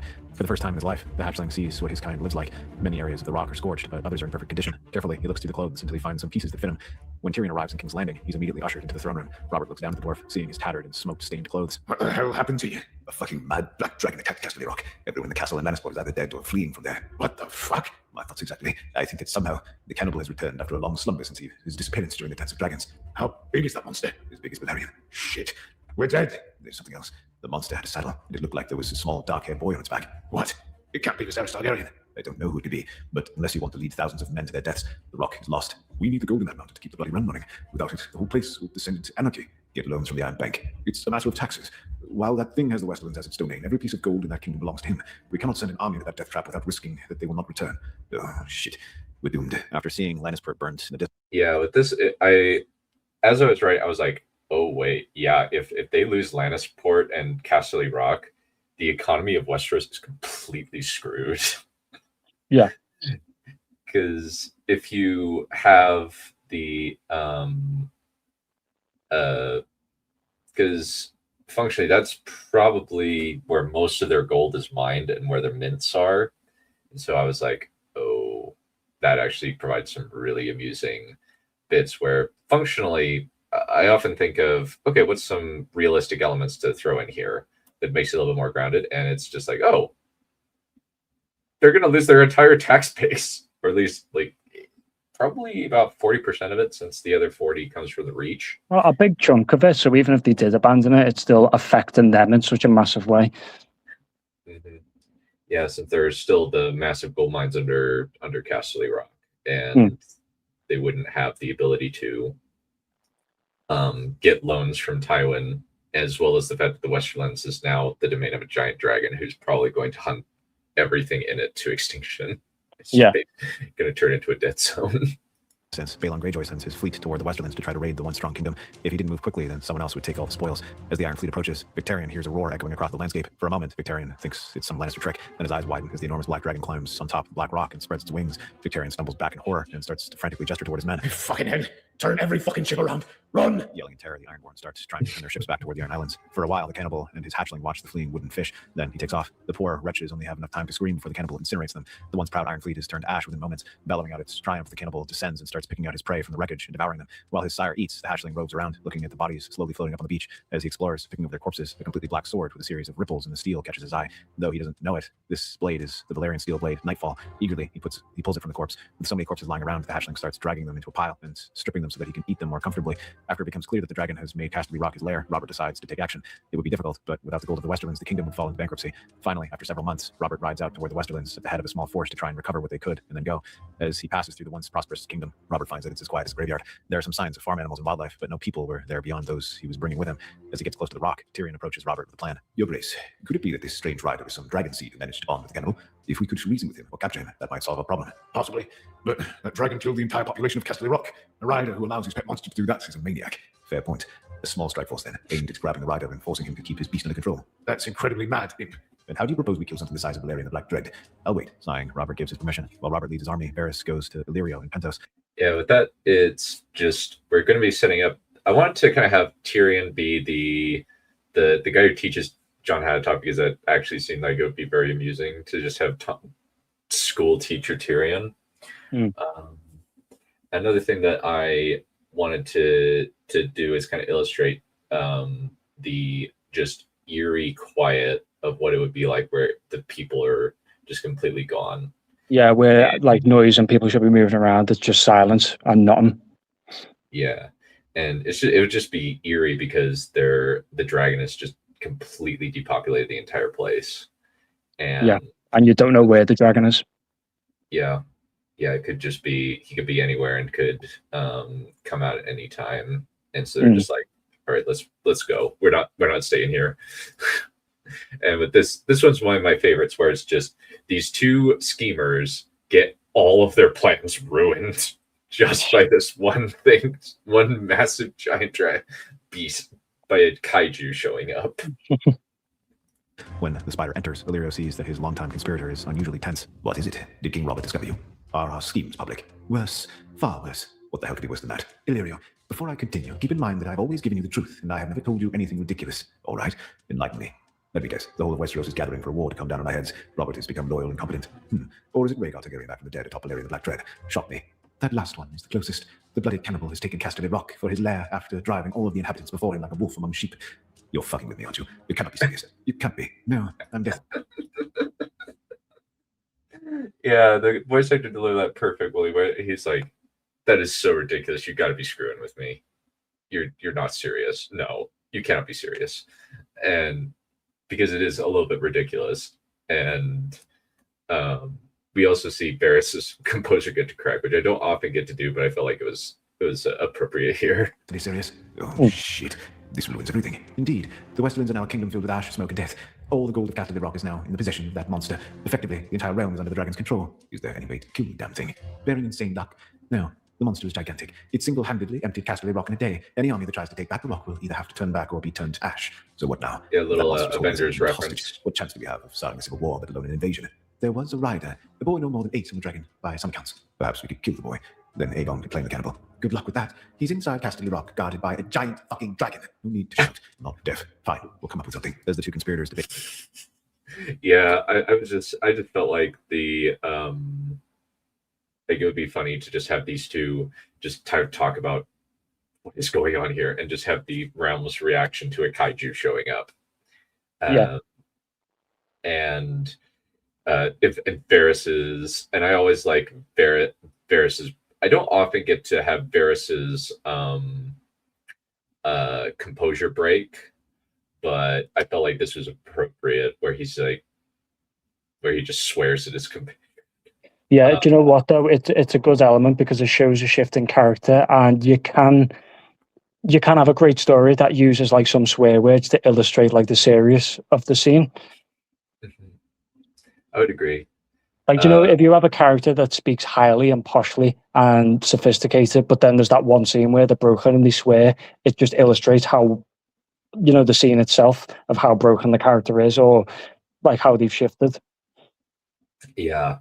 And functionally, Varys, he has no answer for this. This is their nightmare situation where they have an enemy that cannot be they cannot be bribed, assassinated, or schemed against. It's just a gigantic evil force of nature that is unstoppable. It strips away their power as well, because it's like, you know, if it was any other enemy, we could scheme or bribe or assassinate, but we can't with this. So what do we do? Yeah, and ultimately they have no answer. And Tyrion and Jaime are the only people that actually try, and it doesn't work. Yeah. Plan after plan of neutralizing the threat of the cannibal, Tyrion and the strike force enter Casterly Rock. The whole mountain is eerily silent, save for the growls of the dragon. Tyrion glances at Jaime, who has a look of fear on his face. That doesn't do anything to help Tyrion's own wobbly knees. Swallowing, Tyrion guides the strike force through the rock sewer system until they come to the great open cavern that was once the center of the fortress. When they get there, Jaime gasps and backs away. The sheer size of the monstrous dragon is more than he had imagined. Even after seeing the skull of the greatest Targaryen dragons in the throne room, this was another thing entirely. And we're supposed to kill that thing and grab its rider. If he can't ride it, the dragon won't go anywhere. And you know this how? I read. And I know things. That's fucking mad, Tyrion. We need to leave before that monster sees us. We have to try. Wait, look. There's the boy. Jamie follows his brother's pointing finger toward a small figure eating a piece of bloody ham with his fingers. The boy seemed to be wearing a set of formerly fine clothes covered in blood from his meal. Slowly, Tyrion gets out his crossbow and gauges the distance. If I can make the shot, I might lose motivation. Better yet, leave. Tyrion, no. Let's go. This is mad. If you kill that boy, his pet lizard would go mad and burn the whole of Westeros. We need to leave. But no buts, we're leaving. Jamie grabs his brother and starts pulling him away and freezes when the dragon rises and looks right at them. The monster's tongue plays around its fangs, almost like it were smiling at them. Is it just me, or is that thing smiling at us? Do you want to find out? Not particularly. No. Everyone fucking run! All of the strike force take off. I do love kind of that little bit of comedy where it's just like Jamie is like trying to be the voice of reason. It's like, no, we need to leave. We shouldn't stay here. If you try to kill him, that thing is going to go nuts. It's a good thing though, because you do need like that type of like character genuineness of like, I don't want to be here and we don't know what it's going to do. I want to get out. You do need a character like that who portrays like, if it was the viewer in that situation, they'd be the same. Of like, I wouldn't want to be there. I want to get out. Yeah, agreed. And I like having us. Sometimes I actually find that Jamie actually works well as a sourpuss, where he's like in the going to Valyria episode, in the Tyrion Jon road trip. He's like, no, my crazy brother wants to go to Valyria. No, we shouldn't go here. Why am I suddenly the reasonable one? And he often works well as that because he's actually like kind of rational in a way. And where Tyrion's kind of the crazy guy, is kind of more the wild child that kind of acts as a good contrast. Yeah. And you do need that though. Like you can't have every character be like heroic and stoic. You need a blend of characters of like, he's the wannabe hero, he's the rational guy. You've got like the scheming guy who's still trying to do stuff on the side, even though of the situation. You need that blend. Mm-hmm. And then you got the hyper loyal guy who, even though this kid is clearly not still stay loyal, which is Barristan. And I do love the bit where, is it just me or is that thing smiling at us? I can't remember if that, I seem to remember that is from something, because I don't think I came up with that. But it's somewhere or other. And is it from Alien 3 where it comes out the vent and one of the prisoners go, is it smiling at us? I have never actually seen Alien 3, but perhaps. Oh. I just kind of had the idea of this giant dragon is just grinning at them because he's like, ooh. Oh yeah, but I mean, you would say, like, is it smiling at us? You know, that's something someone would say. Yeah, and then just run. I think, and I think I used that twice where Victoria area goes, everybody turn every ship around when you do a run. Yeah.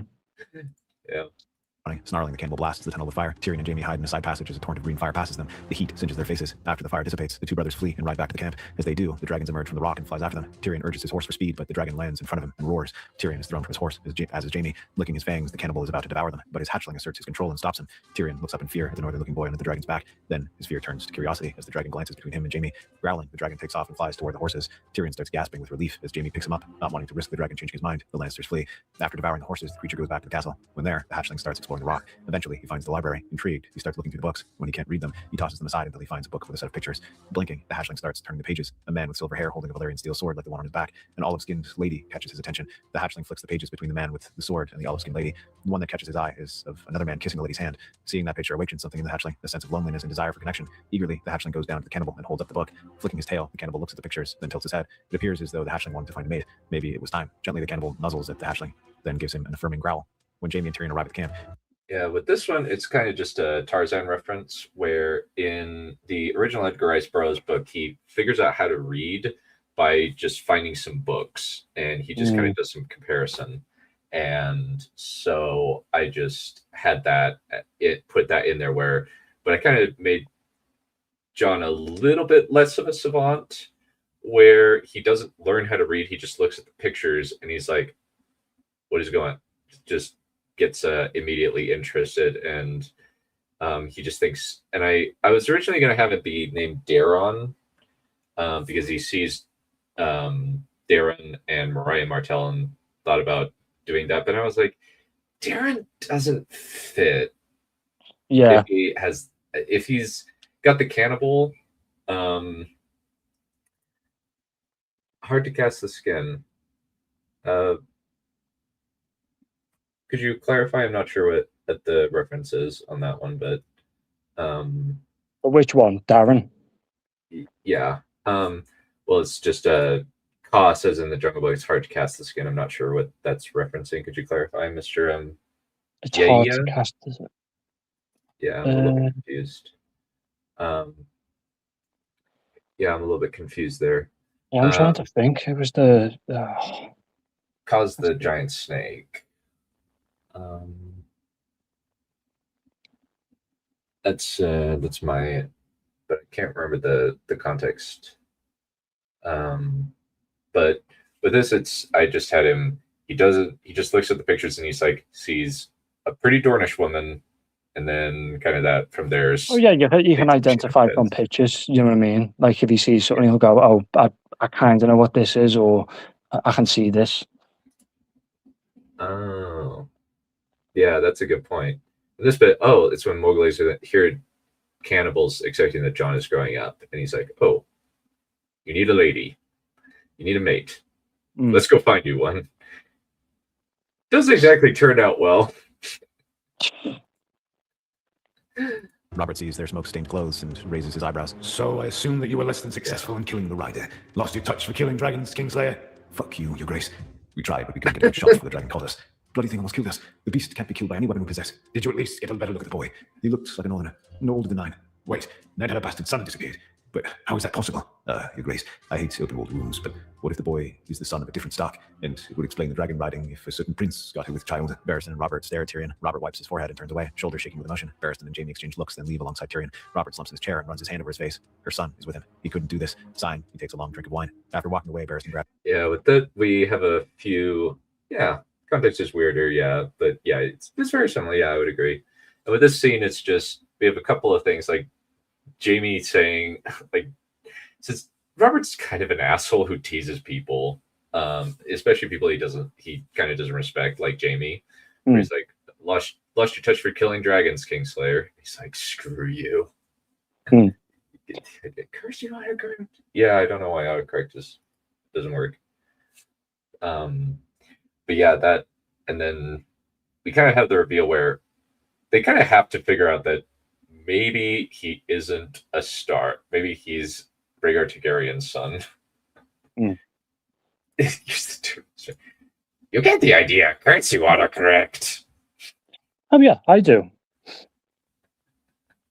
Yeah. But and then we have Barristan, who's kind of just the loyal stooge for everything and everything Rhaegar related. And contrasting with Jaime is kind of the voice of reason. Jaime's arm and pulls him aside. We have to save that boy, sir. That boy destroyed an entire city. Twice. He's clearly insane, like his grandfather. Do you want someone like the man who wanted to destroy all of King's Landing with wildfire ruling over us with a gigantic monster for a pet? He is Rhaegar's son. We swore a vow. We swear a lot of vows. Protect the king and defend the innocent. Fine. I'll go in there alone if I have to. Jaime, it did spare us. Maybe there's some way of reasoning with it. It probably thought that the horses were a much more filling meal than you. Hilarious, big brother. But what if we could maybe reason with the boy, civilize him, and prevent this from happening again? For a few hours, the three of them argue together until finally Jaime reluctantly agrees to come. Rather than taking the sewer system, they go through the open door. When they arrive, they find the young boy looking at a book.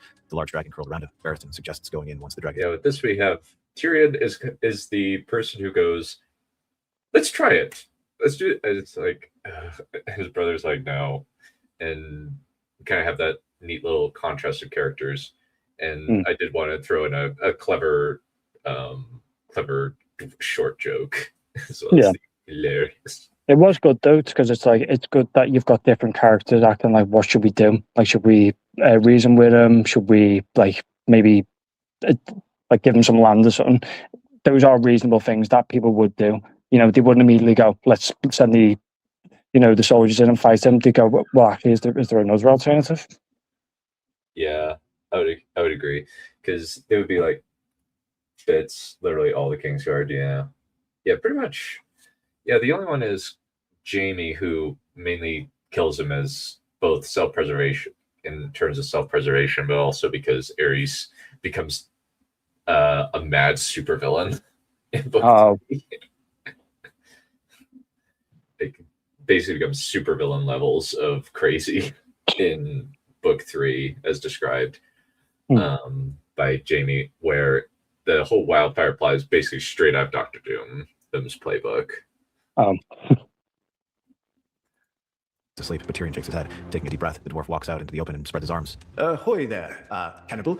I'm Tyrion Lannister. I've come to help the boy. Jamie and Barristan groan and bury their heads in their hands as the cannibal rises and growls at the small man. Before he can attack, the small northern boy stands up and gets between the dragon and the dwarf. Sighing in relief, Tyrion walks up to the boy and offers his hand. Hello, young man. Can I ask your name? When the boy simply repeats back what Tyrion said, voice halting, the dwarf realizes something. You don't know how to talk, do you? Oh, damn. That's going to make things difficult. How about I teach you how to talk? He repeats Tyrion's words, seeming to not understand. Groaning, Tyrion puts his hand on his mouth, then his ears, trying to mime understanding. Seeming puzzled, the boy just holds up his book and raises it for the dwarf to look at while flicking back and forth. Tyrion immediately recognizes the book as a history of the Targaryens, and the boy seemed to be paying particular attention to Daemon Targaryen and the courtship of Mariah Martell. I see you're interested in your history. How to explain? Well, this man is Daemon Targaryen, the rogue prince, and this is Mariah Martell of Dawn. Dawn? Yes, it's a place south of here. Lots of sand, very hot, attractive women. South?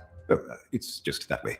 Tyrion casually points south, then frowns when the boy starts grinning. Yeah, I like this bit where they had to have. I wanted to have that bit where they're struggling to communicate together. Yeah. Where Tyrion's like, "Hey, you understand?" And Jon's like, just mimicking him because he can't understand and he has no context. He can yeah, he's not gonna start speaking fluently and being like, "Oh yes, my good sir, I know where south is." Yeah, and and now is kind of the one of my favorite bits of comedy in the whole episode. For a moment, Tyrion thinks he's coming to understand with the boy. Then the kid runs toward his dragon, clutching the book. Tyrion is confused. Then he realizes what the boy was doing after putting together what the pictures were of. Immediately, he starts frantically waving to try to get the boy's attention. No. Please, don't do this. No, stop. Cease. Desist. Let's discuss this. Dawn, south. Tyrion frantically tries to wave. I still love that bit. And the way that he delivers it is so perfect. Where it's actually that's actually a Nostalgia Critic reference. Let me actually pull it up. Nostalgia Critic. There's a very amusing. There's a very, very funny bit where in the Captain Planet episode. The kid's about AIDS? You tested positive for the HIV virus. Stop! Cease! Desist! Get out of there before it's too late! I didn't even know that was in a Captain Planet episode. Oh yeah. They're gonna talk about AIDS. Yeah, they decided to talk about HIV. Oh. Yeah. You're in panic. Alright, so Captain Planet is going to talk about AIDS. God help us. So apparently, Verminous Scum has an evil plan to make high schoolers really hate this one kid who happens to have AIDS. Just listen to his foolproof evil plot.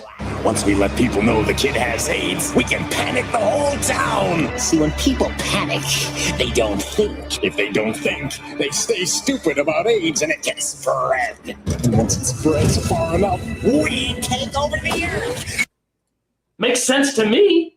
It's like the Captain Planet version of Philadelphia. Yeah, I guess so. And yeah, so I just pulled the stop, cease, desist. That. So like, all right, that fits. As well as Tyrion's. I also really like using Tyrion's line from season 5, where he says, "Wait, let's discuss it." Yeah. The cannibal had still better back up list.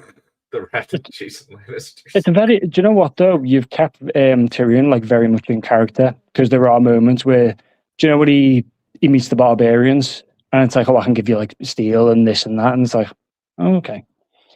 Mm-hmm. Yeah, where he's trying to debate with them and try to make deals. What can I shoot chip? Captain Planet. Apparently in the 90s. Captain Planet decided to do a whole episode talking about the HIV virus, where they even included how you could get it, unprotected sex, and drugs with needles. And I was like, I'm amazed that you could actually put that into a TV show. Well, I do. In the 80s, I know there was a lot of PSAs at the time for like drug use and like stuff like that, but I didn't know like there was an entire Captain Planet episode about like HIV. Oh yeah. Let me I gotta show that bit where they start talking about it. There are only a few ways to contract the virus: using drugs with needles, unprotected sex, or he could have gotten it from that blood transfusion he had a few years back. These kids are just learning how to spell blue. Don't tell them about drugs or unprotected sex. What the hell's wrong with you? Who cares? Yeah. But yeah, I did want to keep Tyrion in character where he's like, but yeah, thank you. Dominatrix sense.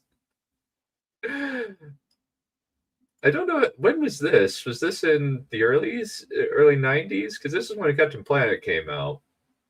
Yeah, because I do remember what was that? It was the animated superhero show about the black teenager with the electric powers. He's called like Electro.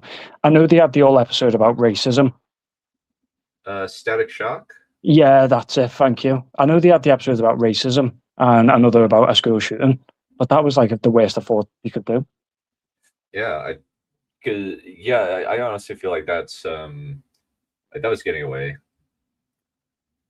Yeah, that was a lot later than this, where you can kind of get away with a few more things. But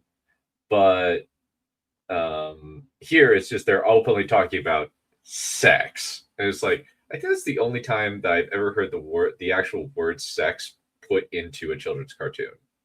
Yeah. I can't think of any other time where it's done that.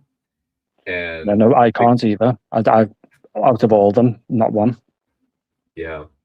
And with this, and Amelia would like, I'll often sometimes pull Nostalgia Critic quotes because it's funny. I need to like stop, cease, desist. I felt like where he's like, no, please don't do this. No. There's also an amusing comment in the in what was it, amusing comment on this video that around the timestamp this moment where it said, as if Dorne didn't have enough reasons to hate the Lannisters. And I found that, I was like, that's so clever. David, his prospective people, but the boy seems to have made up his mind. Roaring eagerly, the dragon thunders out of Casterly Rock and throws itself into the sky toward Dorne. Well, fucking damn it. I hope he doesn't destroy Dorne too badly. Unless, oh shit, he's going after Martell. This is bad. Really, really bad. What the hell did you say to him? I might have given him the idea to go on and grab a Dornish princess. Jaime and Barristan groan in unison and run their hands down their faces. Tyrion sits down on the ground and rubs his eyes. Then he has an idea. While the dragon was away, they could grab some gold and then run. After telling Barristan and Jaime's plan, they all run down to the mines and start loading up carts that they can bring back to Robert. Once they're finished, the three men take off running. Before they do, they run into the rookery and send a raven to Sunspear. Perhaps the bird would beat the dragon. However, Tyrion stays behind. Jaime tries to convince his brother to stay, but Tyrion stands firm and tells him to go. Jaime sighs and hugs his brother, then keeps riding with the wagon. After Jaime and Barristan return with a couple of wagons full of gold, Robert and the rest of the expedition force retreat to King's Landing. The realm might have a few years, especially if he's more careful with the money. In the dead of night, Barristan drops back toward Casterly Rock to wait for the dragon alongside Tyrion. The news of the cannibal attacking and destroying Casterly Rock with a small rider on his back spreads like a forest fire. Everyone has the death of Tywin and the destruction of the Iron Fleet on their lips. Dorne and Oberyn frantically discuss what this could mean for Dorne. Dorne had fought the dragons and won, but they had only done that by luck and by savage guerrilla warfare against the Reach and Stormlands. A singular dragon of that size, intent only on destruction, could lay waste to Dorne with impunity. We should prepare to hide our people in the tunnels if the dragon comes out of his den in the rock. Though it is likely he may destroy Highgarden or the Stormlands first. Have you seen Ariana? I haven't seen her all day. No, but I can look. Oh, damn. Dorne groans and runs, his hands over his face. Ariana might have run off, whether to see the dragon or for some other reason. He did not know, but she could not be allowed near the beast. Ariana, in time, managed to get through. Yeah, with this one, I was just kind of referencing kind of a bit in the original series or the books where Arianne Martell runs off. And she doesn't get very far, so I just kind of said, oh, maybe she gets a little bit further this time. She gets past the Boneway. And maybe I should have had him kind of go a little bit further, but I just kind of like the idea of kind of them being in a forest and then the dragon just comes overhead and just creating a nice horror atmosphere. Yeah, because it's like, oh, I'm safe in the forest, but also, no, what if it's just scorches the forest as well? And it could provide more hiding places for her as opposed to being out in the open desert. And I also wanted to kind of illustrate, it's like, I kind of liked having each group of characters have their own oh crap moment where they're like, oh, something bad's gonna happen. Yeah, the Boneway, headed toward Highgarden. Ariana was fed up with her father's attempts to stop her from finding a good match, and the heir to Highgarden was a suitable husband for a Princess of Dorne. As they camp in a forest not far from Highgarden, they hear a sound high above them. They'd heard rumors of the rock, but had dismissed them as idle peasant gossip. But as they look up, they see the gigantic dragon flying overhead. Both of them hide against the tree, trying not to breathe as the creature soars above them. For a moment, they think they're about to escape notice. Then the creature turns and lands. Ariana pushes Tyne away from her and tells her to run. Then she takes off in the other direction. Tyne freezes for a moment, then she starts to run. As Ariana tries to flee, the dragon drops in front of her. Immediately, Ariana stops dead, staring up at the creature like she was a mouse caught by a cobra. For a moment, she thinks the cannibal will eat her when it licks its lips, revealing rows of sharp fangs. Then a shout from the dragon's back causes her to look up. A dark-haired boy climbs down the saddle, then walks up to her. Gallantly, he bows and kisses her hand. Miria? Oh, no. My name is Ariana. Miria is a distant relative. What's your name? Daemon Targaryen. Well, Daemon Targaryen, tell me how you got that dragon. Daemon stares at her uncomprehendingly, then holds up his book with pictures of Miriam Martell. Ariana frowns in confusion and shrugs, trying to help this barely verbal child see that she didn't understand. At that moment, Tyne comes running up from the forest and snatches Ariana's hand, but Daemon hangs onto Ariana's other hand, causing the cannibal to growl and bare his fangs at Tyne. Not knowing what else to do, Daemon kisses Ariana. Tyne's mouth falls open and Ariana's eyes bulge. Finally, the boy pulls away, then gestures at the dragon. Immediately, Tyne starts laughing. What are you laughing at? Guaranteed source of amusement. Yeah, she's kind of... I haven't written her as funny. I think this is the funniest I've ever written her, where she's like, I'm trying to work with you, kid. I don't get what you mean. And I kind of had an original idea. Originally thought to make her the Jane to his Tarzan, and then I was like, I don't think that would work, especially since she meets him when he's a kid. And she's like 8 years older than him, so that wouldn't fly. And so I was like, all right, let's just dedicate some time to going down a different route. But I did have, and I thought that kind of it'd be better to maybe kind of subvert things by saying, hey, let's kind of have the first girl he meets kind of break his heart, as opposed to just kind of falls in love with the first girl he meets and then it all works out. He's never seen like a girl before, has he? No, this is the first. So he's time. like, the first thing he sees, he's like, oh wow, she's sorry, like the first thing he sees, he's like, oh she's beautiful, because he's never seen like a woman before, and to him, that's it. Oh, You don't want him going around and being like, I know what the standards of beauty are. He just falls in love with the first like woman he sees, because he's like, oh, never seen one before. Yeah, and it kind of helps that Ariane is among the top 5 most attractive women in Westeros, as described by George. With the only ones that are described as being more attractive are like Dany and Ashara Dane, are the only ones that George compares in that way. Since Cersei is still very attractive, but she's starting to gain weight. Entertaining. Met Viserys. Okay, I felt like I wrote her pretty well, where she's like, wait, you don't want the Iron Throne? He's like, no, I'm freaking rich. I don't need the Iron Throne. I like it here. Yeah, so that's a good point. Okay. It seems as though you have an admirer. I can't. Please let go of my hand and stop trying to kiss me, you little monkey. Yes, and he's got a dragon, and he likes you. And likely isn't going to let go unless you go with him, so... This is what I get for running away from home. Tyne smirks and lets go of her cousin's hand before pushing her toward the boy. Ariana glares at her friend as Daemon tries to tug her toward the dragon. After a moment, she sighs and lets him usher her onto the dragon. After they're secure, the cannibal takes off in the sky. Ariana finds herself leading the boy as they climb into the sky. The cannibal swerves and dives in the air, rapidly filling her with exhilaration. Growling, the giant dragon surges over the reach into the Westerlands, soaring above the mountains toward Casterly Rock. Finally, they arrive and prowl through the door. Tyrion and Barristan stare in shock at the boy as he and the Princess of Dorne climb off the dragon. As soon as they get off, Daemon wraps his arms around Ariana as if to hold her in place. Sighing, Ariana pats him on the back. Are you all right, Princess? I'm quite all right, Lord Tyrion. He's a sweet, somewhat dense little boy, but he seems to at least be somewhat well-intentioned. Oh, fuck, thank the gods. And he read his book and... Caught feelings? Well, yes. So I'm to be the prisoner of a dragon and a barely verbal child? Yes, probably. Can you at least teach him to talk and understand me so I can tell him I don't want to be his lady? I shall do my best. You had better. The next morning, Tyrion takes Daemon to the library and starts teaching him how to read and talk, using his extremely basic skills as an artist to draw representations of but this is like just kind of illustrating, no, this is not going, they're not going to be a couple. And as well as kind of her saying, like, if she met him when he was older, she would probably like him more, but the fact that she's meeting him as a barely verbal child is like immediate turn off as somebody put off, where it's like, oh, you're like this, are you? No. Also, it doesn't help that he's a kid. So yeah, I mean, you can kind of get away with it, you know, with like Padme and Anakin. like in episode 1.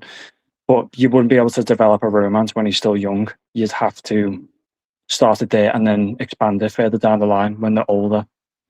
Yeah. I think also that there's the fact that she stays with him through the entirety of his growing up. That just kind of is like, no. She was seen as a mix of amusement, annoyance, and pity.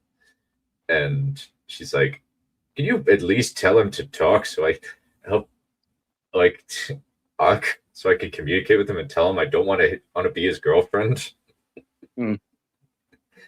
Yeah. And then Tyrion just tries to draw as best as he can. He meant on the maester's chalkboard. The boy starts picking up things quickly, though he often makes strange associations, like mate rather than wife or husband, or wooden fish rather than ships. Tyrion quickly disabuses the boy of these notions and explains that while they look like that, he needs to use proper words. While Tyrion teaches his people how to be a person, Robert and the rest of the kingdom's party arrive in King's Landing. Once there, Jaime goes to Robert and tells him about the wildfire caches and tells him that they need to get rid of them. You mean to tell me there are thousands of wildfire barrels hidden under the city? Yes, enough to destroy the whole city. Kingslayer, that's brilliant. We lure the dragons to the city and let it detonate the wildfire. We just have to evacuate the city and wait. Jaime stares at Robert in horror, but the king seems eager to carry out the plan. Not seeing a choice, Jaime finds Cersei and tells her they need to run. If they don't leave Westeros, they will be killed along with the rest of the country by the dragon. Not wanting to risk herself or her children, Cersei agrees, and they flee for the free cities. When Oberyn finds... Yeah, with that bit, I wanted to just quickly get, because one of the things I realized was that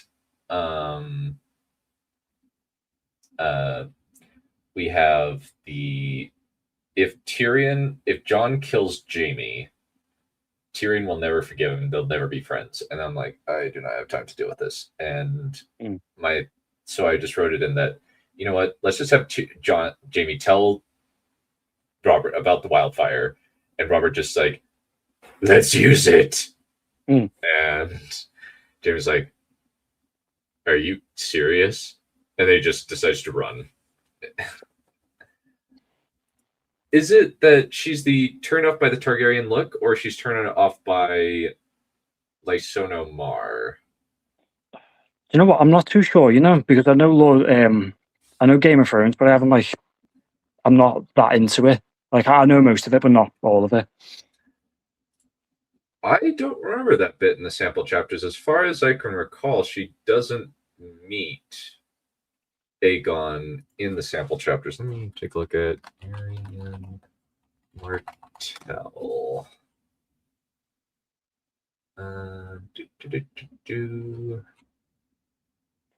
I will say though, I have what you've got together so far. It's it's coherent. It's well spaced out.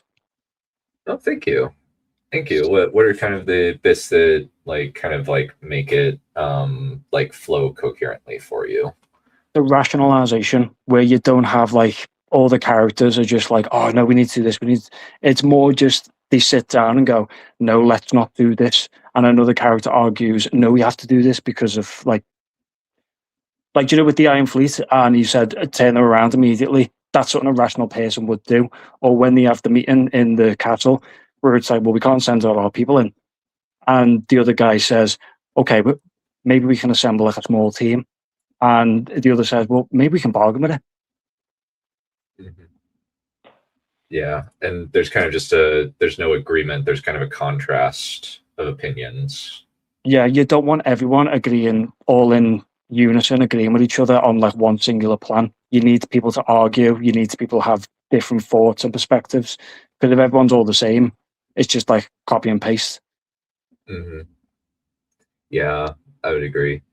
And also, one of the things that, and I think that I do I have used that in a few things, like in the Tywin finding about Jon, where him and Ned have very different ideas of what they want how the war to progress, and how they want to raise Jon.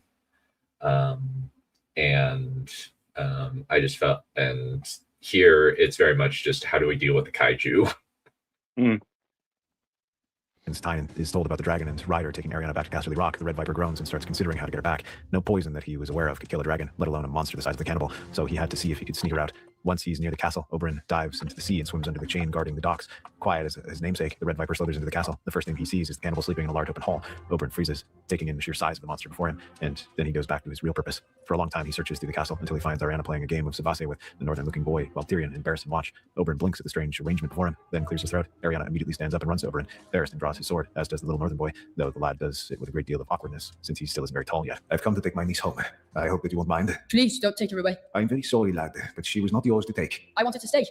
Oberyn blows at his cheeks and glances at Arianna, who kneels and takes Daemon's hands. Gently, she reassures him that she's not going to leave and that she wants to talk to her uncle. After a quick discussion about what has gone on, Oberyn feels even more confusion than before. So, you would like to stay? For now, he's a little boy with infatuation, and I've been working on getting him to let go of the notion of marrying me. It might be a good match, though. He's 8. Besides, I don't want to live here. I've had to do my own laundry and wear what I can find in the ruins. But you're safe. Yeah, there was a little bit that ended up being cut where where the little kid actually spies on her. He gets a bit of a peeping Tom, and the voice actor cut it out. I guess it's probably probably fair play to make him not seem. I was like, he has no context. But I guess Daemon and Barristan and Tyrion would be like, no spying. Yeah, I mean, I can get the idea of he sees it and he's just watching it, and it's like, no, you can't do that. It's like rude.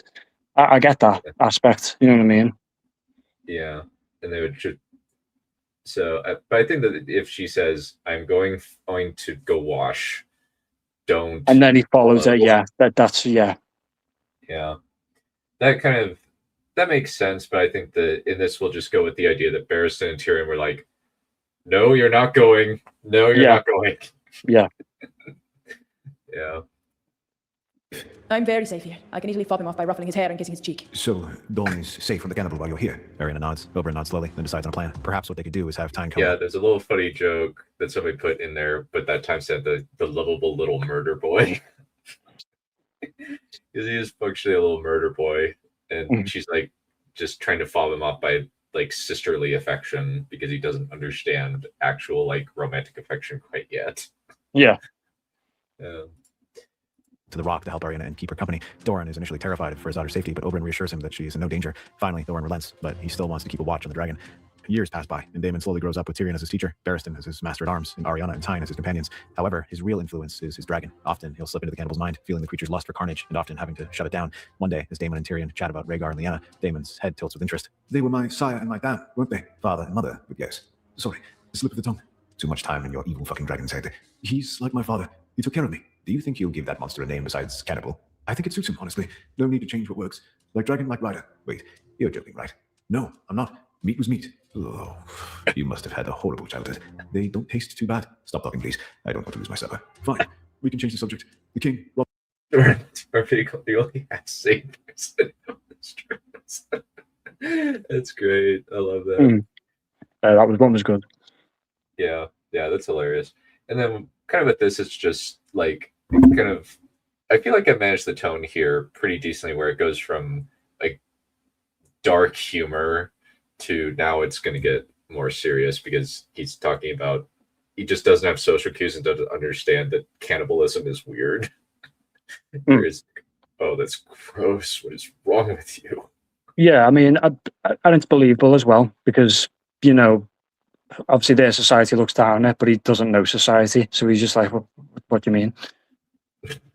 He's like, meat was meat. And he at least, he has the presence of mind to at least be polite and change the subject, but he just had that initial slip up.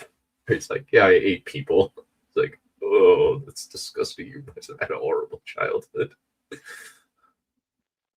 Killed Rhaegar. So does that mean that I should take vengeance on him? I suppose you could. King's Landing is probably ripe for the taking. Daemon tilts his head, gray eyes narrowing with interest. Tyrion immediately flinches back from the predatory gleam in them. For a while, Daemon and Tyrion continue their conversation, but the boy seems fixated on it. Maybe if he were actually king, Arianna would accept him. Wondering if it might be the case, Daemon pulls Arianna aside for a conversation. Ari, I was wondering... Daemon, you're very sweet, but no. You haven't even heard me. You've made things clear, and so have I. You just didn't listen when I told you. Now you should listen. It doesn't matter who you are. You're like my little brother. I watched you grow up. This infatuation of yours can never be. Oh, I'm sorry. Perhaps you should find someone closer to your own age. I have heard about Daenerys. I actually have. In the last video, I put in a bit where Balerion eats a whale. Like, just grabs a whale and eats it. Yeah. Oh, okay. That in Game of Thrones. Uh, they do have whales in Game of Thrones, but they suggested that considering like how big something like Balerion or Vagar are, and they're relatively close to the water. Oh, they just swoop down and kind of like hawks or falcons fish. Yeah, except it's grabbing a whale. Yeah. Scale is drastically increased, and she just shuts him down and says, "Nope, we are not dating." Like, dude, no. You should find somebody closer to your own age. I'm not interested.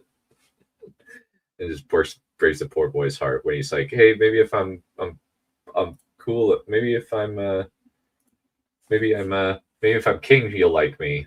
And she's like, "Nope, that's not going to change anything, bub. I'm not doing it." Do you know what it reminds me of? Maybe you could find. Sorry, I was going to say you've got a bit of like an Armenia situation where it was young barbarian child who was then taken in and civilized over time. Who's Armin? Arminius.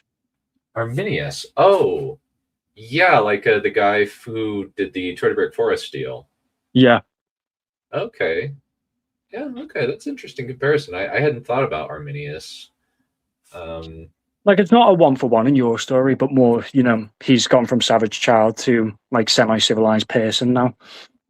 Mm-hmm. I was kind of thinking more along the lines of like a little bit more like Tarzan, but yeah, definitely like more of Tarzan. But I was like, I picked up on the Arminius as well. Okay, that makes sense. Okay, yeah, that's a good comparison. Thank you. I like that. You're welcome. Find and marry her. She's alone and likely lonely, like you. Do you think she'll like me? I think she will, little monkey. You're very sweet when you try. Just remember, listen to her, make sure you're meeting her needs and not just yours. She'll never really be safe while Robert lives, will she? Neither of us. It's possible, but you have the cannibal. Yes, but I'll always be scared of her being taken from me otherwise. And I need to take vengeance on the man who killed my father. Ariana steps back from the dark look and her charges eyes. Seeing her fear, Damon tilts his head, then sags and walks away. In the distance, she hears Cannibal letting out a roar of pain. Knowing about the bond that Damon had with his dragon, Ariana can tell that he was in real pain. Ariana had broken a few hearts before meeting him, but it still hurt her just as much as him. She did care about him, but it wouldn't be in the way he wanted. Damon sits next to Cannibal, feeling completely dejected. He had been infatuated with the Norris princess for a long time, but now he had to accept that she didn't want him. Perhaps he could go find Daenerys, but how? Where could she be? Not knowing what else to do, he slips his mind into Cannibal's, mingling his mind with the dragons. He can feel the Cannibal's desire to help him, to make him happy. Some bits of advice came into his mind, making a den safe for his mate, making sure it fit with her so that she could feel safe enough to bring hatchlings into the world. But that couldn't happen unless he destroyed. Always blues. Ultra Dragon, there's that bony sheep. It's fascinating. Kind of like Oratorius and Lena, yeah. What he's referencing there is there's an episode, we did an episode where Daemon Targaryen and Rhea Royce have a trueborn son, and Lena Valerian gets a crush on the slightly older dragon rider who's just one attorney, and his dad made him put the crown of Queen Love and Beauty on her head, and he's trying, and he doesn't like her because he's 16 and she's 12, and he's actually likes Alison Hightower a little bit more. And he's trying to tell her no, but he just beats around the bush and can't tell her he doesn't want to do it because he doesn't want to like upset her. Yeah. It's very much does not know how to give a hint. And it's just kind of, typical teenage boy, doesn't know how to break. Only Vagar and Thor's. Yeah. I should potentially just go back and finish Game of Thrones. Where did you stop at?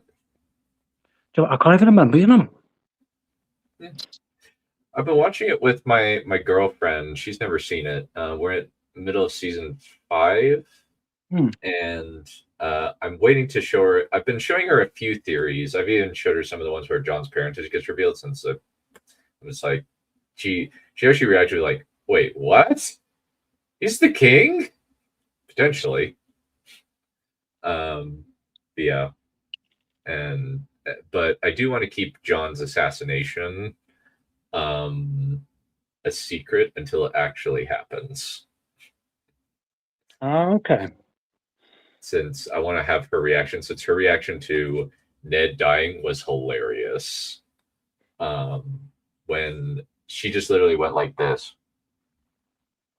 Like it was so funny. I wish I had recorded it because it was hilarious. avoid season 8 like the plague. Yeah, I would agree. House Baratheon. Good. He needed a way to vent his anger and hurt. Might as well be the people who had stolen his life from him and killed his family. Daemon can feel the cannibal's lust for carnage and destruction in his mind as he considers the path. The dragon seemed eager to lay waste to Westeros, particularly the enemies of his hatchling. A slow, dark smile crosses Daemon's face. Well, who was he to deny the cannibal his due? Eager to exact his revenge on the pretenders of House Baratheon, Daemon climbs onto Cannibal's back and flies out of the rock. When he arrives at King's Landing, it's empty, not even a smell of people. Immediately suspicious, Daemon flies higher and has the cannibal blast the city with fire from above. Instantly, the wildfire caches explode and starts tearing the city apart. Daemon watches in amazement as the city is consumed in green flames. The green inferno blasts out of the Red Keep as the wildfire guts the city, melting the Iron Throne to slag. Cannibal flaps upward, roaring at the fire, chasing it until they're higher above in the burning city. Robert and Renly watch the wildfire conflagration from above the storm's end. Robert slowly sags in relief, while Renly just stares in horror. Taking a long breath, the king leans against the battlements and stares toward the inferno consuming King's Landing. Do you think he's dead? I don't know. That was our only shot. If that thing survives that explosion, there's nothing we can do. There's a storm coming. We should get inside. Daemon lands Cannibal in the open area outside the wreck of the capital, staring at him. Maybe, yeah. Still smoking and that'd be ruins. interesting. Tilting his head, Daemon glances between Storm's End and Dragonstone. Where should he go? Should he simply go to Dragonstone and start a search, or should he avenge his father and destroy Robert Baratheon? Stroking Nightfall's hilt, Daemon slips into Cannibal's mind. The immediate reaction is simple. When coming into occupied territory, kill all the opposition. He watches the horizon. He sees the tempest gathering over Storm. Yeah, with this one, somebody actually put it well, where this is the most evil Jon Snow we're likely to get. Or evil protagonist Jon Snow. And where basically his dragon is like, murder everyone.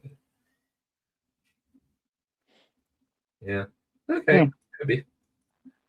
Yeah, I'd be interested to try his Luthen Rail, since he's my favorite character in Andor for sure. I really love Luthen. Luthen's great. Andor the series. Yeah. I like do you know what I did like that, because it was more just how they portrayed the Empire, and I'd say it was like the one good piece of Star Wars that come out. Oh, for sure, 100%. It's actually like legit better than even the OT. I would say that Andor actually exceeds the OT in quality for sure. Definitely, because it shows the Empire as just this terrifying force where it's like, we control a prison with 2 guys. That's it. Mm-hmm. And they're hyper competent, which is great. Yeah. Yeah, with this one, this one I had not found Epic the Musical and listened to the song Thunderbringer. If I had, I would have listened to it and choreographed the scene a little bit more. But functionally, yeah, this is the Thunderbringer for this episode, and I kind of used it a little bit later. Yeah. Daemon considers the possibilities, then decides to wait until nighttime. Once it's dark, Cannibal ascends toward the sky and starts flying into the storm. Robert and Renly are sitting in the central tower of Storm's End. When Renly turns his gaze out of the window, immediately his eyes widen as his shaking hand comes up. Robert knows what his brother has seen before he turns to follow. The darkness outside in the storm is like looking into ink, but then the lightning illuminates the outline of Cannibal flying towards Storm's End from the unprotected side. Robert and Renly take off down the steps and run out into the yard, right as the dragon blasts the central tower. Fire green as wildfire consumes Storm's End as Daemon and the Cannibal bathe the ancient seat of House Baratheon in dragonfire. Daemon hadn't realized how much he missed the feeling of power he'd experienced when taking Casterly Rock and destroying the Iron Fleet. Now he and his dragon were even more united than they had been, and this was them destroying their enemies as one. Once the castle had been burned, Cannibal rounds the tower and starts bathing the walls in fire. The ballista attempts to bring the Cannibal down, but the storm has disabled their ability to fire effectively. Anything that makes contact simply bounces off the dragon's scales. Finally, as the fire spreads across Storm's End, the defenders screaming as they flee in terror, the Cannibal lands atop the walls and looks down at Robert Baratheon. As Robert stares up at the glowing green eyes of the dragon, the rider's voice rings out loud and clear. Who are you that you would stand against my dragon and me? Robert Baratheon, king of the 7 kingdoms. So you're the man who killed my father. I killed the man who stole my betrothed and raped her. You stole my life from me before I was born, usurper. And I'll do it again. You're dragon spawn just like your father. I only regret not killing you when I had the chance. So, Robert Baratheon, how do you choose to die? Kill me and be damned to 7 hells, dragon spawn. Tilting his head, Daemon slips into the mind of his dragon. Immediately, the Cannibal senses his intentions and bathes Robert in fire. The rest of Storm's End is consumed as the Cannibal finishes the job. Once he's satisfied that the castle has been scorched, Daemon flies toward Dragonstone. Stannis Hemps. Smaug reference. Yeah, I definitely wanted to have it basically be very clear. No, this is kind of a bad version of Jon. This is very much a horror villain winning in the end and just wiping out. And I wanted to kind of give the era of I listened to that scene a couple times to kind of get the cadence right. Where when Smaug is up against Bard, and I was like, ooh, let's just throw in some evil dragon references into Jon's dialogue, because I felt like that was appropriate. Oh yeah, no, and especially with Smaug, he's probably the best example of an evil dragon. Mm-hmm. Yeah, you have nothing left That's I also, yeah, that's I hadn't heard of Ruthlessness. Yeah, it's very applicable, even in hindsight, because even though I haven't found Ruthlessness until a couple months ago. It was kind of around the time that I just found it randomly, and I was just like, I think I was just looking at Odyssey stuff, and I found Love in Paradise when I was just looking up stuff on Odysseus and Calypso, since I was thinking about some stuff of that nature. And then I just found Love in Paradise, and then from there I just went, okay, that's kind of, and just kind of went down the rabbit hole and found Thunderbringer, and it's honestly my favorite song, like, ever. Who sings Thunderbringer? So it's called Epic the Musical, but the song is called Thunderbringer. So Epic the Musical. Yeah, it's basically a retelling of the Odyssey in fully musical form with various musical styles. Oh, the Greek epic, the Odyssey. Yep. And Thunderbringer. So there's a couple. My two favorite songs in it are Thunderbringer and Ruthlessness. Where Ruthlessness is where Poseidon shows up, and talks to Odysseus and reams him over the coals for taking the Cyclops' eye. Yeah, one of the few. I do like the Hobbit movies. I kind of like. There's some not good elements of this, but I still love a lot of elements. Like Richard Armitage as Thorin is perfect. Same with Smaug. Oh yeah. And I just figure there's kind of like I'll show you like a little bit of it where it's just this really beautiful synth music. When after they've eaten the cows, Zeus shows up.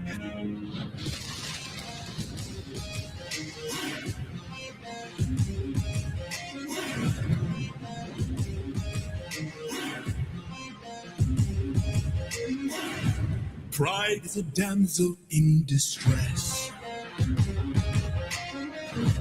hiding away where only I can undress her. Yeah, this is such a banger. And I listen to this frequently when I'm ever thinking like destruction scenes. Yeah. I'll have to like watch this myself. Yeah. Well, it's actually the funny thing is it's not an it's just a concept album, and a bunch of people just created animatics on their own time. With various different versions of each song. Oh, nice. Yeah.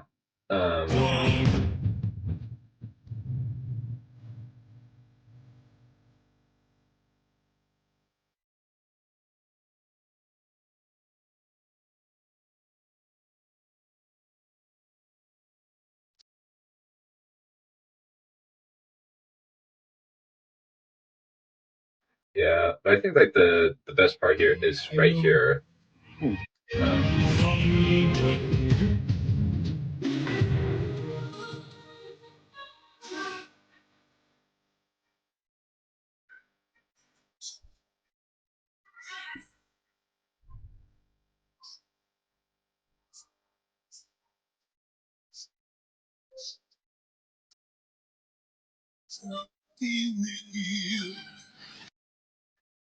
Yeah. Nice. Yeah. Probably better than the Odyssey film. Oh, probably. And for the thing that there's for this bit right here. Close your heart, the world is dark and ruthlessness is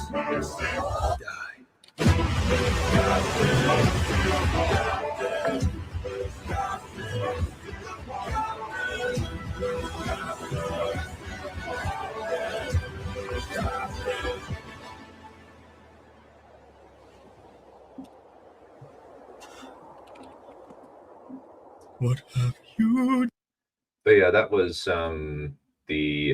that's kind of what he's referring to, and it's a really good. It's got some really good songs. Oh yeah, Yeah. I mean the sounds are great, and the animation looked really well as well. Yeah, and the coolest thing is these are all independent creators that have done this. Like there's no actual artist movie for this yet. There's like if you look up Underbringer Animatic. Oh yeah, I'll add that in now. Yeah, it was actually just originally just somebody on TikTok. It was just this guy named Jorge Rodriguez. And he just made this concept album, and it blew up like crazy by him just posting stuff on TikTok, getting people to audition, and then just people started making animatics of these various songs, stuff like there's a bunch of Ruthlessness ones. Neil Illustrator and Anna Flamma are my favorites. Led to a bunch of covers. And the coolest thing about the Poseidon voice actor is that he brought an actual trident into the VO booth into the recording. Well, it's necessary, isn't it? You know, you can't be Poseidon without the trident. Yeah. And there's a bunch of just really neat stuff. And like even like the Polyphemus, there's some Polyphemus. There's one particular Polyphemus design that is like legit nightmare fuel. It is so creepy. Like I gotta show it to you because it is because like rather than just kind of having a standard like person, it's this really weird like just alien monster from Nightmare. He's got a like horse feet. We're just travelers. We come in peace. Looks like something from like Berserk. Yeah, and he doesn't even have proper fingers. My favorite sheep. What gives you the right to deal the pain so deep? A trade you see, take from you like you took from me. There's been a miss. Yeah, and it's so creative. Just that design is so creepy and weird. I'm just very impressed with the creativity that it took to just make that kind of Polyphemus. Yeah, I'll definitely give it a watch later on, the full thing. Yeah, I know there's kind of they kind of have Gigi did most of it with kind of a compilation things with kind of mixed in with Neil Illustrator, and there's just people that have come up with like a full compilation of all the songs with the accompanying animatics. But eventually they are planning on making a movie since it's had pretty viral, incredible success considering its origins. And it's just one of those really impressive, just random things that just happen to stumble across, and it's like, oh, found a gem. Oh yeah, yeah. To defend against the dragon, let the cannibal burns Dragonstone just as it had Casterly Rock in Storm's End. Once it's gone, the cannibal sniffs the ruins and looks up, growling as it turns east. Damon can feel. I probably should have had a little bit more of an interaction with Stannis, but I was like, I don't want to necessarily repeat. Because it would be different, but I don't know what he would do. That would be different enough from Robert, especially since the scene with Robert I felt was really good, where he's like just defiantly yelling at the dragon. Yeah, the thing is that you need to, like, if you ever feel a scene is too long or too short, go with your gut, because when you start going further, it's like, oh, actually, no, I could extend that. So honestly, like, go with your gut if you feel it's too short or too long, and best way forward for it. Yeah. Part of the thing with this that I was suffering with is the word count limit. where I'm like, all right, there's a lot of things I want to do, but I gotta make sure it's like fairly economical Yeah. to kind of have a decent enough ending. That his dragon has the scent, so he lets the dragon take the lead. Roaring eagerly, the cannibal takes off and flies toward Essos. Daenerys is sitting alone in the gardens, trying to brace herself for the wedding to the Khal when she hears the roar of a gigantic beast. Instantly, Daenerys looks up and is enthralled by the sight of the cannibal. Eagerly, she runs out into the open so she can get a better look. Immediately, Daemon and Cannibal turn and drop toward the garden. When he sees Dany, Daemon freezes and stares at the pretty girl. In return, Daenerys stares back at the black dragon, then reaches out her hand and strokes his jaw. Cannibal starts to purr and nuzzle her hand, causing her to giggle. Who are you? And how did you bring back Balerion? I'm Daemon Targaryen. This is Cannibal. He found me as a baby, and now he's led me to you. So you've come to take me home? I would love to. The usurper is dead, as is Tywin Lannister. I've made a home in Casterly Rock for us. King's Landing and Storm's End have been cleared of the usurper's dogs. You'll be safe. Will you come home with me? Daenerys looks at the still offered hand and climbs onto the dragon. Smiling, Daemon is about to urge Cannibal into the sky when the dragon growls and glares at the house. Daemon frowns and slides into the dragon's mind. Immediately, he smells the eggs inside of the house. Not wanting to waste the opportunity, Daemon lets the cannibal smash open the house and snatch the eggs up. After it passes the case to Daemon, Cannibal takes off toward the Seven Kingdoms. Viserys stares in horror as the dragon flies away with his sister. Valyrio and Varys watch all of their carefully laid plans fall apart before their eyes. They've been defeated, and the Seven Kingdoms were lost. As Dany holds onto him, Daemon finds himself enjoying how exhilarated she sounds as they fly through the air. Thinking to impress her, he slips into the dragon's mind and has Cannibal dive toward the sea. Dany screams out in a mix of fear and excitement, right as the dragon flares his wings above the water and glides over. Right before they are about to hit one of the cliffs surrounding the Blackwater, Cannibal executes a hairpin turn and banks around and then ascends higher and higher. Dany laughs and clings to Daemon, making him feel a genuine warmth for probably the first time. So this is what having someone who loved you felt like. As the dragon flies over the ruins of King's Landing, Daenerys gasps and points. Did you do this? Yes, it was a trap designed to kill Cannibal and me. It had been abandoned when I got there, except for an ocean of wildfire. He'd already fled to Storm's End, so I pursued him. How many people did you kill? Do you remember the story of Aegon and Heron the Black? Of course. He was a tyrant who had enslaved the Riverlands. Exactly. Robert was our Heron the Black in Storm's End Harrenhal. I couldn't let anyone be around who could try to hurt you, Dany, and I couldn't let my father go unavenged, so I did what Aegon did. All for you. You'll never have to be afraid of anyone or anything ever again, Dany. Not with me. Daenerys feels a bit surprised at his logic, but he had brought her home and had let her come home. There was something in his eyes, a concern for her safety perhaps. Chewing her lip, Dany rests her head on his shoulder and holds him close. He was right. The usurper was dead. Her father and brother were avenged, and now they would never have to run again. She was safe. When they arrive at the rock, Daenerys sees that it's... Yeah, this I just wanted to, since I had very little time to kind of illustrate the romance, I had to like very much condense it to a very, very quick and efficient set of things. And I feel like I did a good job with the time that I had, but I was fairly limited. Oh yeah, no, it does work well. Like you don't want the character giving a full speech of how he avenged them. Just I've killed them. They're revenge. Let's go. Mm-hmm. Especially also the take you on a magic dragon ride. Burning a castle and blowing up a city. You did mention that this is the most evil John. Yeah. Burning a castle and blowing up a city. Yeah. Much like, yeah, usually I do like using Viserys as kind of a good kid. I frequently use him as a good kid in Ned Raising the Targaryens, Robert and Ned going off to Essos to become sellswords, and Robert Rebellion.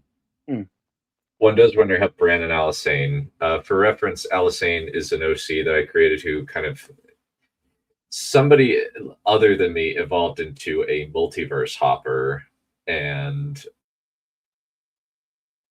House of the Dragon Reborn, because I was like, yeah, why not? Caesar is chewing, Brendan's probably just chewing word paste through it all. There's actually a very good joke. Let me actually find it. It's somewhere or other. Let's see. It's somewhere. Oh, this is funny. I know chaos is a ladder, but this is ridiculous. All my plans. That was funny. Then the afterlife. Bran, please tell me this isn't your doing. Three-eyed Bran. I didn't even touch that timeline yet. How did everything go to crap? The cannibal said no. Lord Bran Raven. Well, I want to see what happens, so I woke Cannibal up. That's funny. I love that. That's really funny. I like that. Cannibal meat's back on the menu, boys. That's funny. I'm having fish tonight, lads.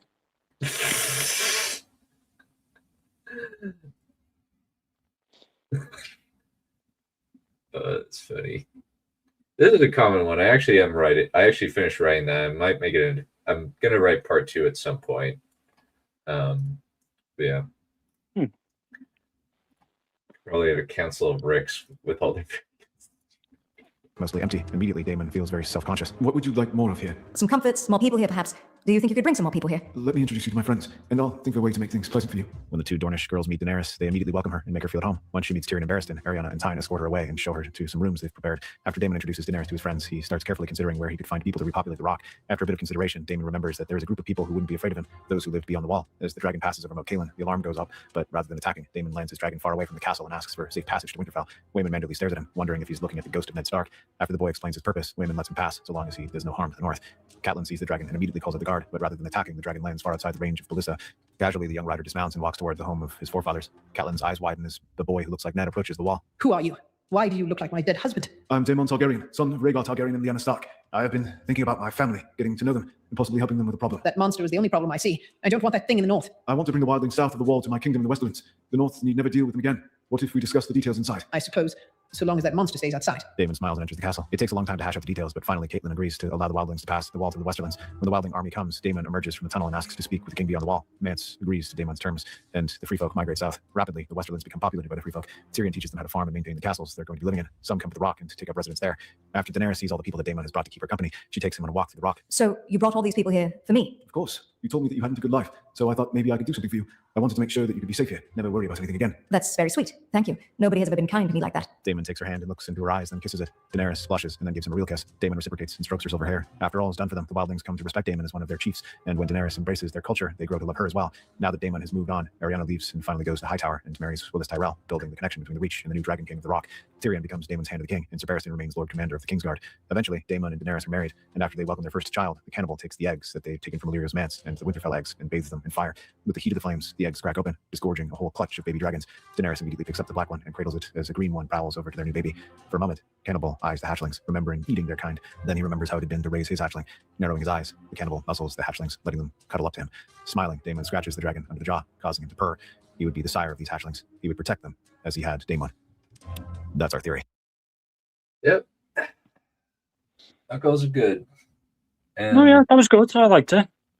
yeah, the even the dragon has a little bit of a character arc where he's like, I do not like kids, I do not want kids, I will eat the kids. Oh, having kids is okay. Mm.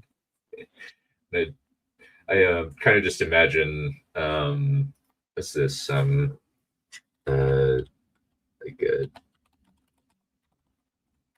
let me see, baby dragons crawling over their dad. There's got to be some image somewhere. Well, I kind of just imagine them as the cannibals just staring into the middle distance with a bunch of small dragons like crawling all over it. It's funny. Like Dragon from Shrek with the kids. Oh yeah, yeah. Or like Donkey. Mm. Look at all our mutant babies. Yeah, Xenofiction comes for the clothes. Yeah, that's the lot. So far, those are the only two Xenofiction videos that I've done. And I'm gonna try streaming some more. Probably keep doing this. Probably won't stream for as long, since I was like, oh, I could probably just knock these both out since they're fairly similar-ish premises. Yeah. It's kind of they're opposite ends of the spectrum, where the new where the kind of the noble dragon versus the psycho dragon main character, where we had Balerion for the first thing and then Cannibal for the second one, for a different one. But